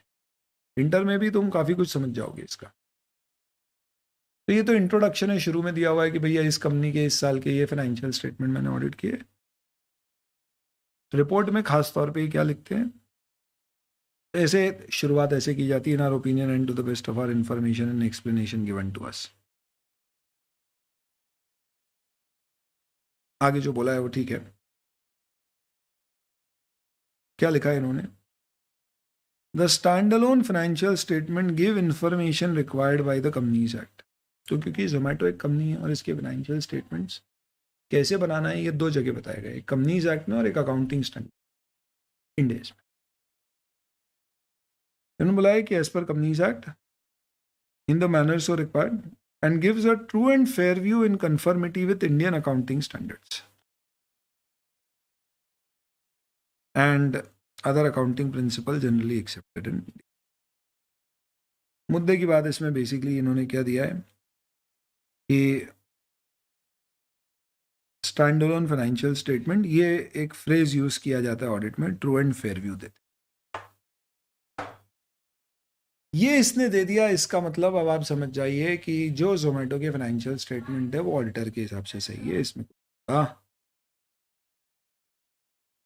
अगर कभी ऑडिटर को लगता है कि ये फाइनेंशियल स्टेटमेंट सही नहीं है तो ऑडिटर मैनेजमेंट को बोलेगा, भैया सुनो तुम्हारे फाइनेंशियल स्टेटमेंट में गड़बड़ है। मैनेजमेंट बोलेगा कि क्या गड़बड़ है, हमने बताया, मैनेजमेंट को लगा ठीक है तो वो ठीक कर देगा, और ठीक करके फिर हमको बताया, हम भी संतुष्ट हो गए, तो भी हम रिपोर्ट ऐसी दे देंगे कि फाइनेंशियल स्टेटमेंट सही है। यानी हम कोई ऐसे वो रिपोर्टर नहीं है न्यूज़ इंडिया टुडे के, आज तक के, रिपब्लिक टीवी के, जिस कंपनी का हमने ऑडिट किया उसमें गलती मिली तो हमने मालूम पड़ा कि इंस्टाग्राम पे रील डाल दी, देखिए इस कंपनी में हो रहा है फ्रॉड और हमने किया है सबसे पहले डिटेक्ट। अपन को ऐसा नहीं करना है, मैनेजमेंट को बताओ, मैनेजमेंट वाला अच्छा गलती हो गई, सही कर देते, सही कर दे, कोई दिक्कत नहीं। ये कहानी मत बताना गलती थी हमने सही किया, कोई जरूरत नहीं। नहीं करे सही तो आपको रिपोर्ट में लिखना पड़ता है, ऐसी भी रिपोर्ट अपन देखेंगे और उसमें बोलना पड़ेगा आपको, भैया फाइनेंशियल स्टेटमेंट सही नहीं है या फाइनेंशियल स्टेटमेंट सही है एक्सेप्ट उसमें ये 2 चीजें 3 चीजें सही नहीं है। तो ऐसे आपको ओपिनियन कायम करना है, अपनी राय कायम करना। तो ऑडिट का उद्देश्य क्या होता है? ओपिनियन कायम करना। किसके ऊपर? फाइनेंशियल स्टेटमेंट के ऊपर। फाइनेंशियल स्टेटमेंट बनाने की जिम्मेदारी किसकी है? वो मैनेजमेंट की। हमारा काम सिर्फ क्या है? ओपिनियन देना। तो बैलेंस शीट जो अपन ने साइन करी, वो सिर्फ क्यों साइन करी कि इस बैलेंस शीट पर हमारी रिपोर्ट पढ़ लो। और मैनेजमेंट ने क्यों साइन करी? क्योंकि उसी ने बैलेंस शीट बनाई है, और हमने बैलेंस शीट बनाई नहीं, हमने सिर्फ उसे चेक की। तो चेक करते समय ऑडिटर क्या क्या चीजें चेक करता है? An auditor to check financial statement are not misleading for anybody. इसके लिए वो इन चीजों को इंश्योर करता है। सबसे पहले जब वो फाइनेंशियल स्टेटमेंट चेक करेगा तो वो क्या चेक करेगा कि क्या खाते जो बनाए गए हैं they are made as per entries in the books of account. आ रहा भाई, समझ में आ रहा है? चल रहा बढ़िया, कोई दिक्कत तो नहीं, कोई टेंशन तो नहीं, कोई लोड तो नहीं, कुछ पूछना तो नहीं है? कुछ भी पूछना है तो पूछो बच्चों।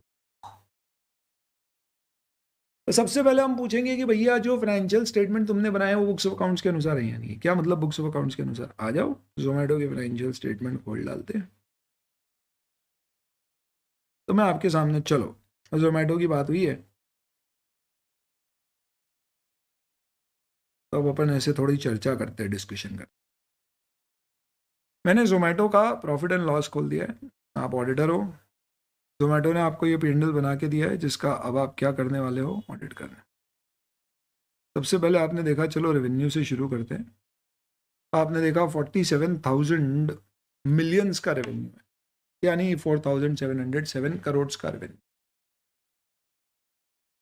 4,700 करोड़ का कंपनी का रेवेन्यू। तो तेरी, आप इसको चेक कर रहे हो एज एन ऑडिटर, वेरीफाई कर रहे हो सही है या नहीं है। इसमें नोट दिया गया, नोट 20, जिसमें इसके बारे में कुछ ब्रेकअप दिया हुआ होगा। देखते भाई, नोट 20 मिल जाए तो क्या है उसमें, मिलेगा क्यों नहीं, बिल्कुल मिलेगा।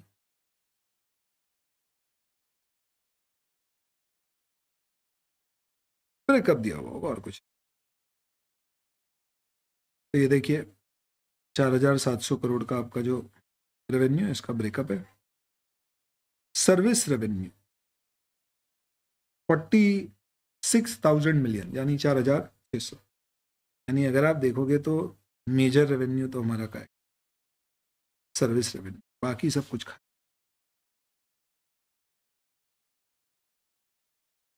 अब ये सर्विस रेवेन्यू कहाँ से आया? तो इस पे नोट 34 है, चलो नोट 34 देख लेते हैं। ये पूरा फाइनेंशियल स्टेटमेंट बना बनाया मिला है तुमको, तुमने कुछ नहीं बनाया है। अपन नोट 34 पे जा रहे भाई।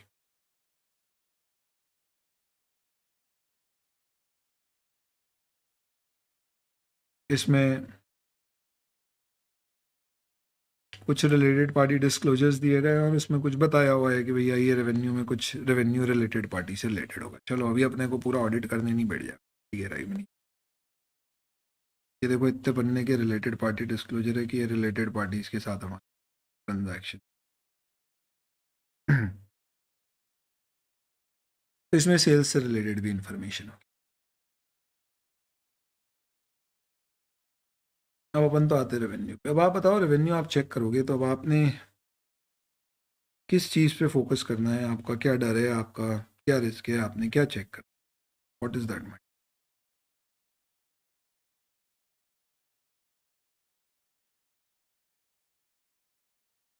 तो आप चेक कर रहे हो कि यार ये रेवेन्यू 4649.5 करोड़ का सही है या नहीं है। इसे वेरीफाई करोगे आप। इसके लिए आप क्या करोगे, सबसे पहले ये तो बैलेंस शीट है, इनके खाते बनते होंगे, समझते हो, टैली सुना होगा तुमने, ऐसा कोई अकाउंटिंग सॉफ्टवेयर होगा जिसमें आप जाके चेक कर सकते हो कि किस दिन कितना रेवेन्यू कमाया, किस कस्टमर से कितना रेवेन्यू आया, पूरी डिटेल आपको वहां पर मिलेगी। तो सबसे पहले आप ये 46495 को किससे क्रॉस चेक करोगे, फर्स्ट बुक्स ऑफ अकाउंट, जिसका मतलब है बेसिकली आप इससे रिलेटेड इसके लेजर देखोगे, जर्नल्स देखोगे और वेरीफाई करोगे कि भैया वहां से अमाउंट सही आ रहा है या नहीं आ रहा है। अब मुझे सीधी सी एक बात बताओ, रेवेन्यू 4,700 करोड़ दिया है, तुमने देख लिया टैली, सपोज ये यूज कर रहे हैं, टैली में इतने का आपको लेजर दिखा और पूरा टोटल बराबर आ रहा है, तो क्या तुम मान लोगे सही है? नहीं। फिर तुम चेक करोगे कि जो सेल्स बुक करी है उसके पीछे कोई डॉक्यूमेंट होगा, कोई रिकॉर्ड होगा जिससे इसको क्रॉस चेक करोगे। तो फिर आप एंट्री जो बुक्स ऑफ अकाउंट्स में की गई है उसको किससे चेक करोगे, whether they are supported by sufficient and appropriate evidence. तो बुक्स में लेजर में एंट्री करी गई है, इसका मतलब बुक्स ऑफ अकाउंट मतलब आपने लेजर चेक किया, जर्नल चेक करी, उसके बाद वो लेजर और जर्नल के पीछे क्या होंगे, आपके वाउचर्स होंगे, जिससे कि आप ये एस्टैब्लिश कर पाओगे कि हाँ ये रेवेन्यू तो मे भी आपकी सेल्स के वाउचर होंगे। खर्चों में ज़्यादा इंटरेस्टिंग होगा, जैसे एम्प्लॉय की सैलरी है तो सैलरी आप क्रॉस चेक करोगे तो देखा बुक्स में इतनी सैलरी है, तो फिर आप देखोगे ये सैलरी पे करी तो उनके बैंक के खाते में गई होगी, हो सकता है कोई सैलरी स्लिप उनसे साइन करवाई हो, तो उससे क्रॉस चेक करें।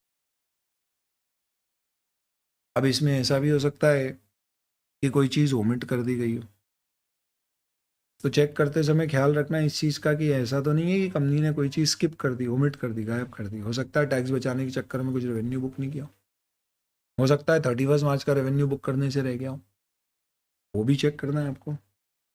साथ ही साथ में ये देखना है कि इन्फॉर्मेशन एकदम क्लियर और अनएम्बिगुअस, इसका मतलब क्या है, एकदम साफ साफ प्रेजेंट किया गया है। जैसे कि जोमेटो के फाइनेंशियल स्टेटमेंट आप देख रहे हो, एकदम साफ सुथरे बनाए, कोई ऐसा हैंकी पैंकी कुछ भी नहीं है कि देख के ऐसा कुछ समझ नहीं आ रहा है, एकदम clear. Stand alone consolidated, stand alone के अंतर्गत balance sheet, P and L में रेवेन्यू, रेवेन्यू के अंतर्गत सारे रेवेन्यू के अच्छे से बाइफर्केशन, तो एकदम क्लियर है। क्लासिफिकेशन सही है खातों का, डिस्क्रिप्शन सही है, डिस्क्लोजर सही है। और सही का मतलब क्या है, सब कुछ एज पर अकाउंटिंग स्टैंडर्ड। तो वापस से जाते हैं अपन जोमेटो के फाइनेंशियल स्टेटमेंट में, क्लासिफिकेशन में, लेट्स से डिस्क्लोजर में, लेट्स से बैलेंस शीट में, पी&एल में ले जाता हूँ। आप देखिए non current assets, current assets, भैया देखिए इन्वेंट्री सही है, इन्वेंट्री करंट में आ रही है, property plant equipment non current में आना चाहिए, सही आ रहा है। राइट ऑफ यूज या नहीं, लीज एसेट होते हैं। तो ये क्लासिफिकेशन है कि भैया सही तरह से क्लासिफाई किया है या नहीं, प्रेजेंट किया है या नहीं। डिस्क्राइब डिस्क्लोजर, जो रिलेटेड पार्टी का डिस्क्लोजर है वो सही है नहीं, ये चेक किया आपने। ओवरऑल स्टेटमेंट ऑफ अकाउंट क्या, ट्रू एंड फेयर पिक्चर जो एक्चुअल में हुआ है उसका। और आप मुझे बताओ, जब ऐसी रिपोर्ट बनेगी और यूजर पढ़ेंगे तो उसे क्या होएगा, एक आश्वासन मिलेगा, ठंडक,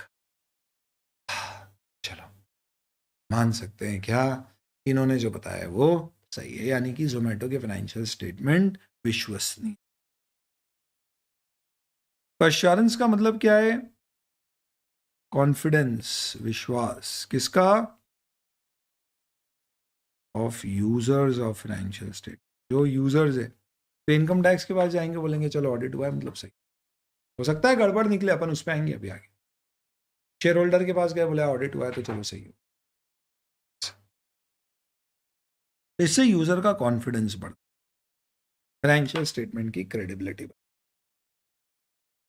तो अगर आपसे पूछा जाए कि फाइनेंशियल स्टेटमेंट में ऑडिटर को चेक करना है तो वो क्या चेक करेगा, तो ये आपके स्टेप्स है। सबसे पहले उसे क्या देखना है कि फाइनेंशियल स्टेटमेंट में जो भी चीजें आ रही है वो क्या होना चाहिए, as per books, supported by sufficient appropriate evidences. Sufficient appropriate का मतलब क्या होता है, सब आगे डिटेल में हो रहा है। एंड देन कुछ उसमें ओमिट नहीं हुआ है, क्लियरली प्रेजेंटेड है, प्रॉपर क्लासिफिकेशन, डिस्क्लोजर, डिस्क्रिप्शन, ये सब ढंग से दिए गए हैं। ऐसे कई कंपनियां क्या करती है, बदमाशी करती है कंफ्यूज करने की। सेल्स शब्द को कुछ इस तरह से बता दिया कि भाई क्लियर नहीं हो रहा है। जोमेटो ने साफ साफ बताया भैया sales from service, sales from sale of goods, platform fees, royalty fees, ये सब हमको मिलती है, सब प्रॉपर बता दी, प्रॉपर चाहिए, डिस्क्लोज्ड है एज पर अकाउंटिंग स्टैंडर्ड, क्योंकि वही बताते हैं कि क्या करोगे तो प्रॉपर माना जाएगा। और overall true and fair view आ रहा है। ये होने से हम ऑडिट कर पाए। तो इंस्टीट्यूट बोलता है कि यार ऑडिट करने के लिए, समझने के लिए, बोलने के लिए कि यार ऑडिट हुआ है, सही से हुआ है, एक ऑडिटर के पास कई सारी चीज़ों का ज्ञान होना चाहिए। तो रिलेशनशिप विद अदर डिसिप्लिन का मतलब है auditing requires sound understanding of, an auditor should have good understanding of accounting। तो ऑब्वियस सी बात है, उस पर तो एक्सपर्टीज होना चाहिए कि आपसे बेहतर अकाउंटिंग कोई नहीं जाता, अकाउंटिंग स्टैंडर्ड का पूरा नॉलेज होना चाहिए। तो इसमें तो आपकी एक्सपर्टीज चाहिए, पर आपको लॉ का भी ज्ञान हो। अरे सर लॉ मतलब सारे नहीं, एटलीस्ट वो लॉ जो बिजनेस लॉज, टैक्सेशन लॉज हैं, जो डायरेक्टली बिजनेस का, तो पूरा ज्ञान नहीं होगा। You will not be an expert, but you should have good knowledge of at least ones which are affecting. In fact क्या हमें इकोनॉमिक्स का भी ज्ञान होना चाहिए? आप देखिए दोस्तों, ऐसे आपके सामने एक सवाल रख रहा हूं, जवाब के लिए रुका हूं, आप बताना। जोमेटो के P&L में आप देखो 2022 में कंपनी ने ऑलमोस्ट 1100 करोड़ का लॉस किया, और फाइनेंशियल ईयर 23 में कंपनी ने 1100 करोड़ के लॉस से 11 करोड़ के प्रॉफिट में कन्वर्ट। अभी आपने बैलेंस शीट P&L बस देखी, अब ऑडिट शुरू करोगे, आपने देखा ओ माय गॉड कितना बड़ा चेंज है। जब सेल्स कंपनी की बेहतर हुई है, no doubt about it, but ऐसा नहीं है कि 2, 5, 10 गुना बन गई। फिर आप देखो 1100 करोड़ के लॉस से 11 करोड़ का प्रॉफिट। आपकी जनरल नॉलेज, अंडरस्टैंडिंग, अगर आपने जोमेटो वगैरह यूज किया है ऑफ लेट, क्या लगता है आपको? मैं नहीं बोल रहा इसके बेसिस पे आप ओपिनियन देना सब सही है नहीं, but prima facie first look में क्या लगता है? क्या ये विश्वसनीय लग रहा है या कोई बड़ी गड़बड़? तो अगर आपको मार्केट की, इकोनॉमिक्स की, यानी इकोनॉमी मतलब आपका ओवरऑल इकोनॉमिक एनवायरनमेंट की समझ होगी, शायद आप बोल सकते हो with your study of market, with your study of the whole economy, शायद हो सकता है। क्यों? क्योंकि हमने देखा है एक्चुअल में कि जोमेटो ने वाकई पहले बहुत डिस्काउंटिंग होती थी शुरुआती दौर में, पर अब हर कोई यूज़ करना शुरू कर चुका है, तो डिस्काउंटिंग कम हो गई। फ्री में चीज़ें देना, डिस्काउंट कूपन देना कम हो गया। सेलर्स की भी आज की तारीख में सच आपत्ति है, एक तरह से सेलर्स को भी एक तरह से क्या है, आदत लग गई है कि उनको बहुत सेल आती है जोमेटो से, तो वो लोग भी अब कमीशन देने को तैयार हुए। कंपटीशन भी कम हो गया है, क्यों? क्योंकि अब 2 ही प्लेयर बचे, उबर ईट्स वगैरह थे वो सब खरीद लिए गए, स्विगी और जोमेटो, जिसमें जोमेटो की मार्केट लीडरशिप है। तो ये सब देख के आपको लगेगा कि शायद हो सकता है, यानी ऐसे एकदम से गड़बड़ नहीं। तो क्या मैं बोल ये रहा हूँ, फिर आप सोचो कोविड वाले साल में होटल इंडस्ट्री है और कोई होटल का ऑडिट कर रहे हो और सेल्स बढ़ गई, तो आपको डाउट होएगा कि यार ये कोविड वाले साल में सेल कैसे बढ़ गई।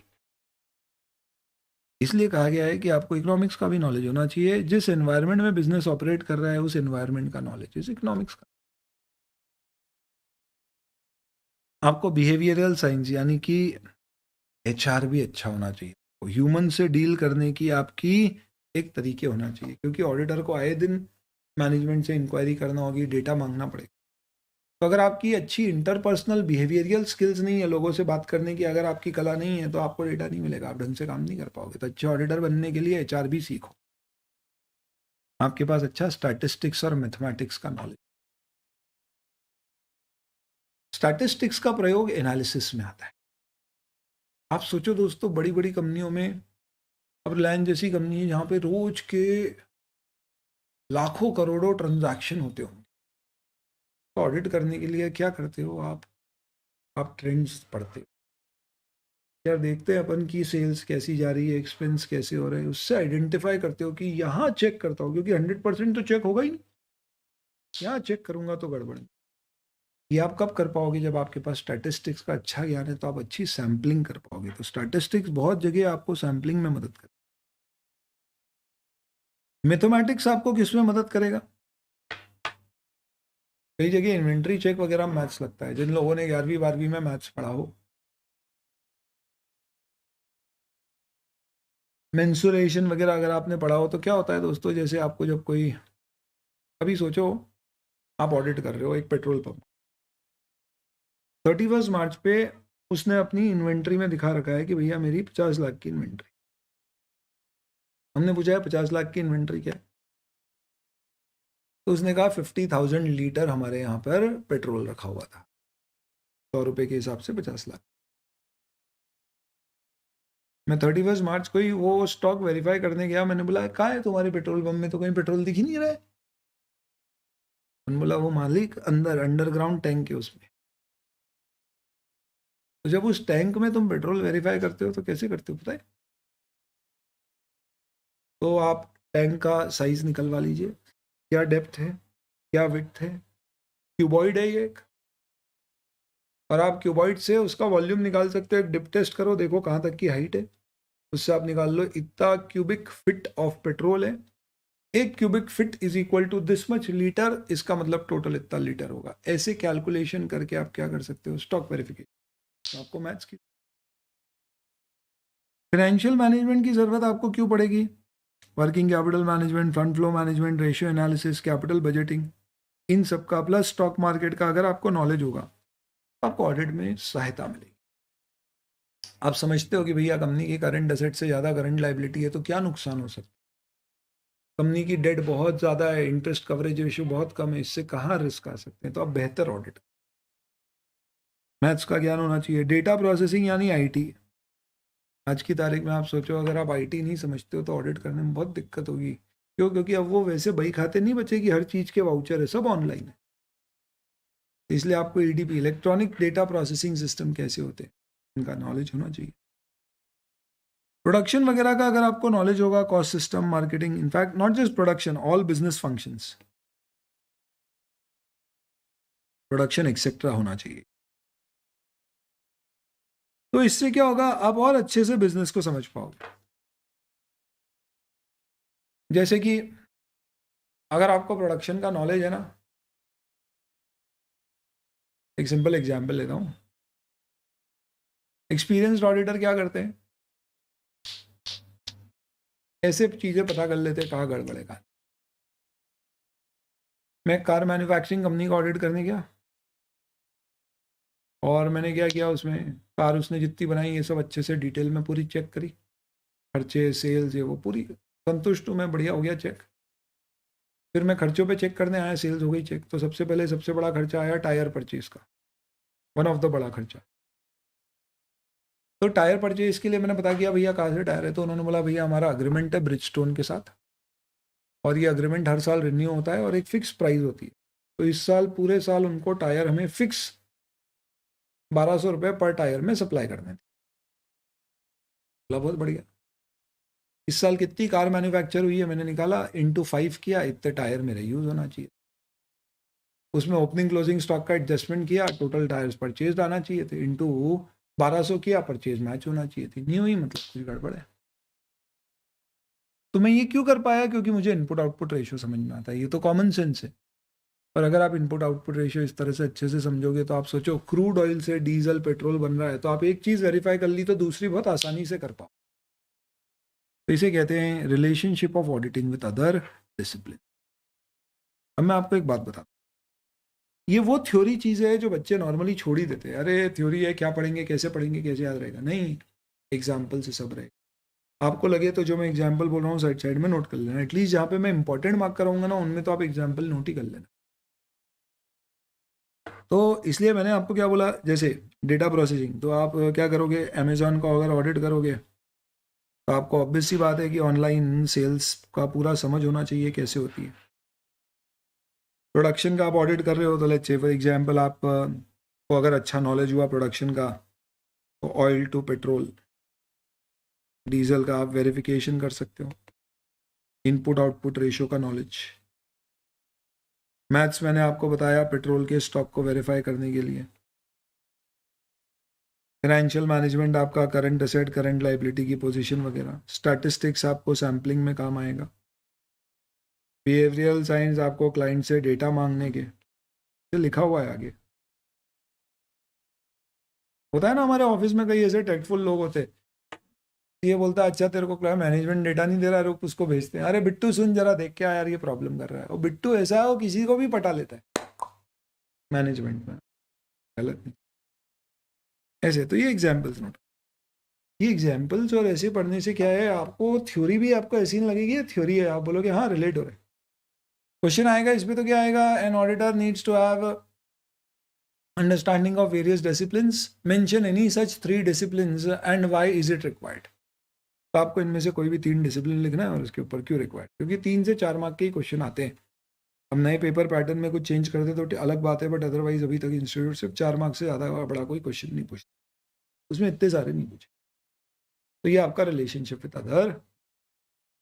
अब यहाँ तक सब कुछ हो गया, 1 मिनट का अपन आराम से अब होल्ड लेते हैं। आपके कोई भी डाउट्स है तो आप ये फिर अपन आगे बढ़ेंगे। यहाँ तक जो जो पढ़ा है उसमें कोई भी डाउट है तो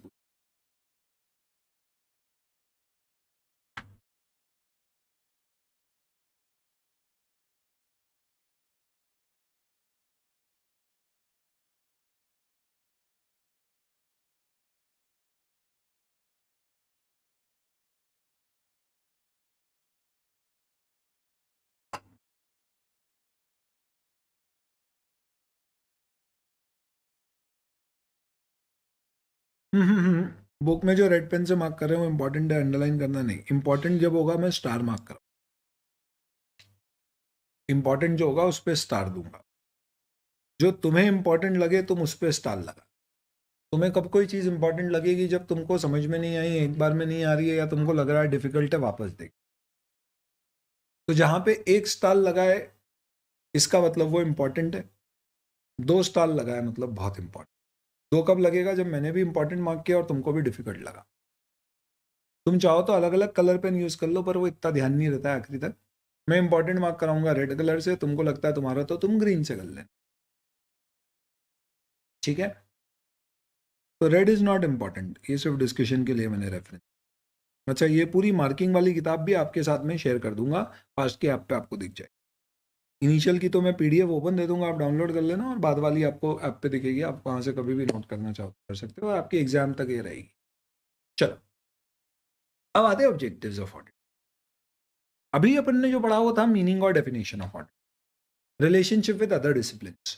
अब अपन पढ़ रहे हैं ऑडिट के उद्देश्य। एक्चुअल में ऑब्जेक्टिव बोलते ऑडिट का है, पर यह है ऑब्जेक्टिव ऑफ इंडिपेंडेंट ऑडिटर, और ये डिफाइन किया गया ऐसे 200 में। व्हाट इज ऐसे 200? Standard on auditing 200। मैं जब ऐसे इसके ऊपर आऊंगा इस चैप्टर में आखिरी में, तब आपको थोड़ा विस्तार में ऐसे क्या होते हैं, कौन देता है, कितने फॉलो करना है, उस बारे में बात।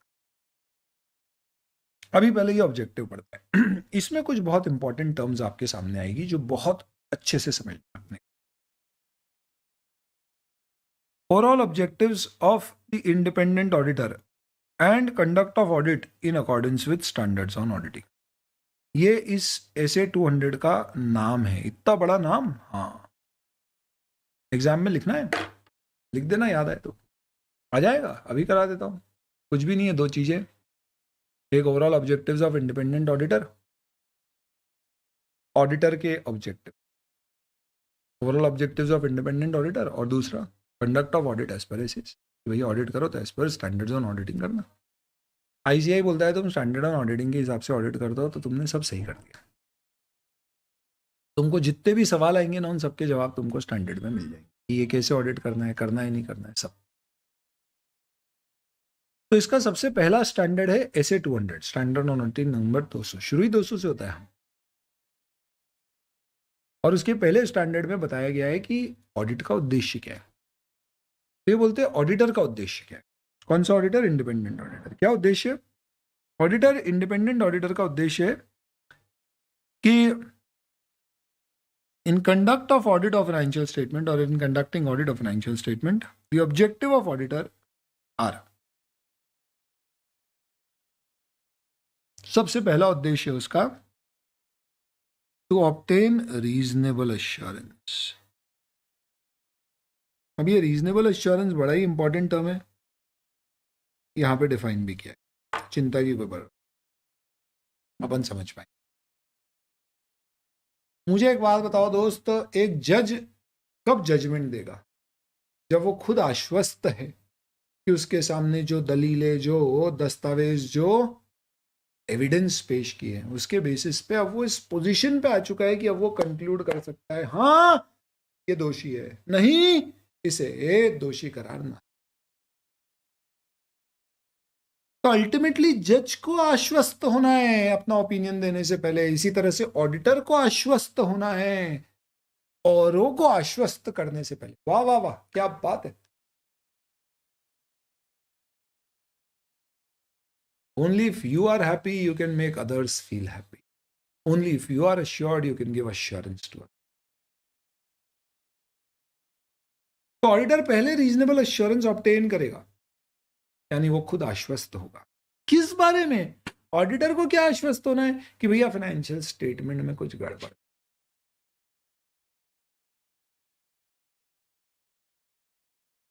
सर उदास क्यों ऐसे? क्योंकि गड़बड़ हुई, और अगर मैंने लोगों को बोल दिया सब सही है और निकला गड़बड़, तो समझ रहे हो भैया फिर मेरा क्या होगा?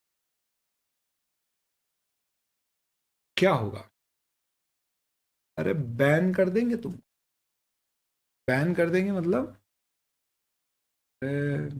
बहुत होता है. क्या बहुत होता है सर? बताऊं?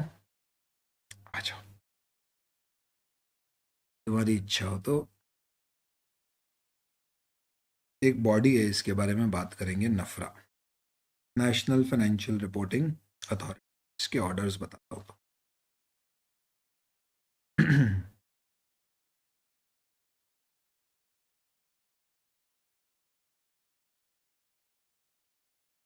अलग अलग ऑर्डर्स है इसके.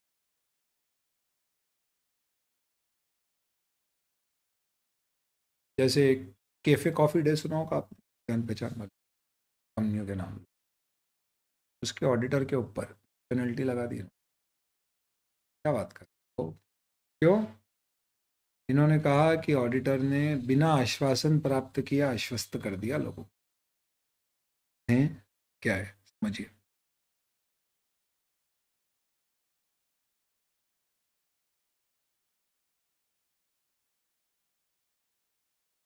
तो इन्होंने बोला कि एक कंपनी है मैन इंडस्ट्रीज, MIIL, उसके अंतर्गत ये CA फर्म है. पॉइंट नंबर 6 पर रोहिरा मेहता एंड एसोसिएट्स और CA नीलेश छेड़ा ने ऑडिट किया. और हमने जब चेक किया तो हमने पाया कि CA ने अपना काम ढंग से नहीं किया. कैसे नहीं किया है, ऐसे ही आप थोड़े से पॉइंट पढ़ो तो आपको समझ में आएगा कि CA की भी जिम्मेदारी है. अगर वो आश्वासन देता है तो पहले उसको खुद को आश्वस्त होना है. नहीं हुआ तो क्या हो सकता है उसके. पढ़ते हैं. पहला पॉइंट, EP एंगेजमेंट पार्टनर जो ऑडिट करता है उसको. ये सारी चीज़ें आप कहीं से भी उठा के पढ़ोगे आपको पूरी समझ में आएगी, पर हौले हौले सब टर्म्स धीरे धीरे. Qualified his opinion on consolidated financial statement, stating that financial statement reflected true and fair view except for effect of non-consolidation of a subsidiary Merino. ये थोड़ा कॉम्प्लिकेटेड है पहला वाला. इन्होंने बोला है पहले वाले में कि ऑडिटर ने क्या बोला कि एक सब्सिडरी के साथ कंसोलिडेट नहीं किया, ये छोड़ के बाकी सब सही था, जबकि ऑडिटर को बोलना चाहिए था कुछ भी सही नहीं है. दूसरा, financial statement did not contain required disclosure mandated by Ind AS 24 यानी AS 18 रिलेटेड पार्टी. तो रिलेटेड पार्टी के कई ट्रांजैक्शन डिस्क्लोज नहीं हुए, ऑडिटर ने उसको डिटेक्ट नहीं किया, रिपोर्ट नहीं.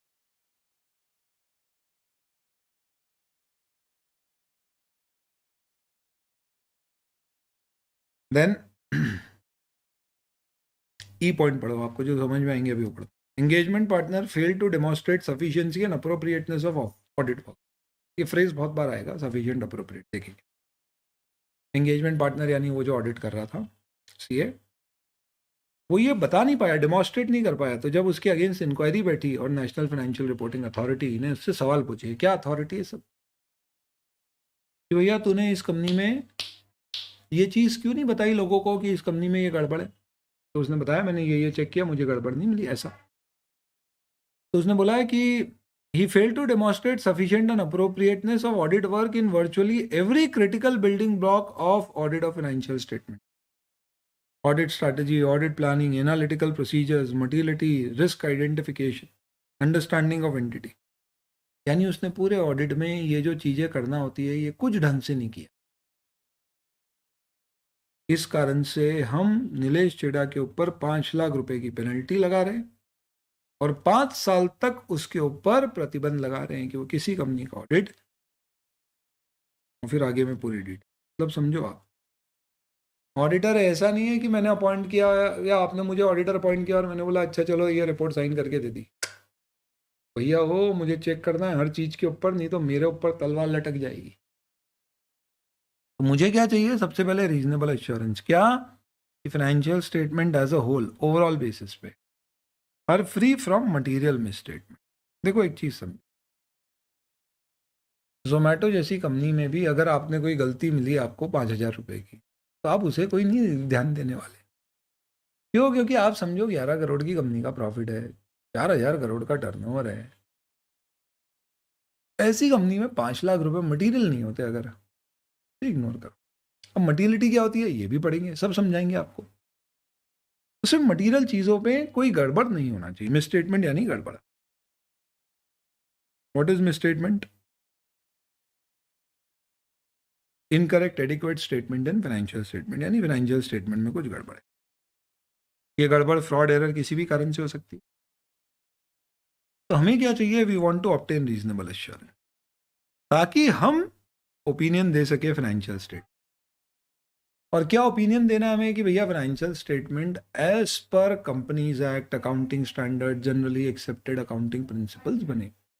इन सभी चीज़ों का एक कलेक्टिव शब्द होता है applicable financial reporting framework. Financial statement are prepared in all material respect in accordance with an applicable financial reporting framework. अब ये फाइनेंशियल रिपोर्टिंग फ्रेमवर्क शब्द कई जगह आएगा, तो चलो अब इसके ऊपर ये टर्म नोट कर लेते क्या है।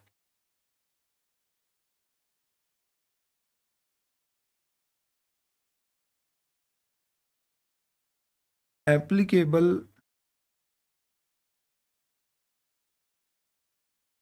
Financial reporting framework.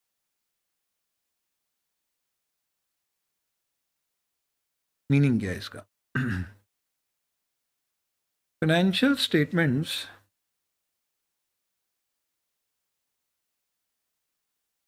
preparation could be based on or affected by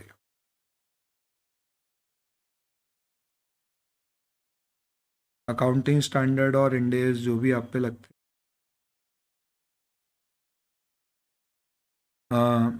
जो भी आपके लिए रेलेवेंट लॉज या उनकी रेगुलेशंस हैं। कई बार it could also be based on general principles.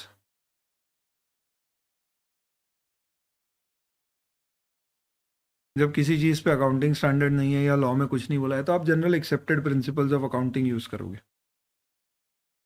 कोई मटीरियलिटी, कंजर्वेटिज्म, वो सब तरह की चीज़, इन सब के ऊपर फाइनेंशियल स्टेटमेंट की प्रिपरेशन बेस्ड होती है। These may be different for different entity. कैसे? जैसे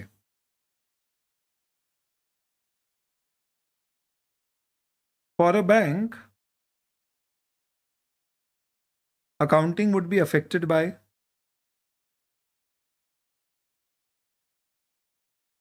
किन चीज़ों से आपकी अकाउंटिंग यानी फाइनेंशियल स्टेटमेंट्स अफेक्ट हो सकती है?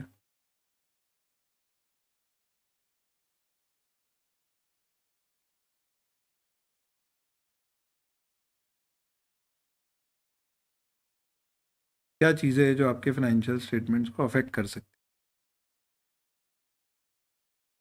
तो हो सकता है आरबीआई की कुछ चीज़ें हों, आरबीआई की कुछ रेगुलेशंस हो सकती हैं जो फाइनेंशियल स्टेटमेंट रिलेटेड हो, अकाउंटिंग स्टैंडर्ड्स हो सकते हैं। वहीं पे लेट्स से फॉर एग्जांपल अगर आप एनबीएफसी की बात करोगे तो उस पर आरबीआई की रेगुलेशन लगती है, लेकिन उसके ऊपर अकाउंटिंग स्टैंडर्ड की जगह इंडेस भी लग सकते, बैंक्स पे एस लगते हैं, इंडेस नहीं लगते। कोई एक मैन्युफैक्चरिंग कंपनी है तो उसके ऊपर कंपनीज एक्ट की रेगुलेशंस लगेंगी, एनबीएफसी पे भी कंपनीज एक्ट के प्रोविजंस लगते हैं और उसके ऊपर एएस और इंडेस लग सकते हैं। आप एक पार्टनरशिप फर्म की बात करोगे तो उसकी अकाउंटिंग मोस्टली एएस से होगी। तो ये जो है ना, इसे collectively applicable financial reporting framework का,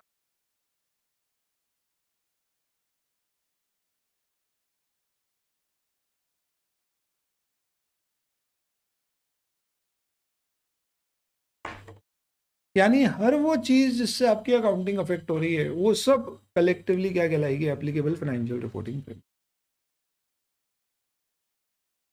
तो जैसे आप स्कूल में जाते हो तो स्कूल में आपकी नियम कायदे कानून किन चीज़ों से अफेक्ट होते हैं? बहुत सारी चीज़ें अफेक्ट करती है। कुछ हमारी स्कूल के रूल्स है जो एडमिशन के समय दिए थे, कुछ सीबीएसई के नॉर्म्स है जो हमारे ऊपर लागू होते हैं, कुछ हमारे क्लास के नॉर्म्स है। तो ये सब स्कूल क्या करती है, एक इकट्ठा करके हैंडबुक में लिख के दे देती है। तो वो हैंडबुक आपकी क्या हो गई? एक एप्लीकेबल कोड ऑफ कंडक्ट हो गया। ऐसे ही अकाउंटिंग का जो एप्लीकेबल फ्रेमवर्क है, फ्रेमवर्क यानी ढांचा जिससे अनुसार अकाउंटिंग होना चाहिए, उसे बोलते हैं एप्लीकेबल फाइनेंशियल रिपोर्टिंग फ्रेमवर्क।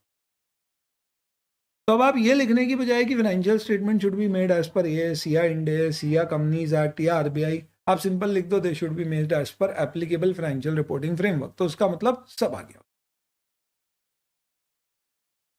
तो ऑडिटर का क्या काम है? रीजनेबल एश्योरेंस ऑब्टेन करना कि financial statement free from material misstatement है, यानी गलत नहीं है, और साथ ही साथ में जो फ्रेमवर्क के अनुसार बनाना चाहिए उसके अनुसार बनाए गए।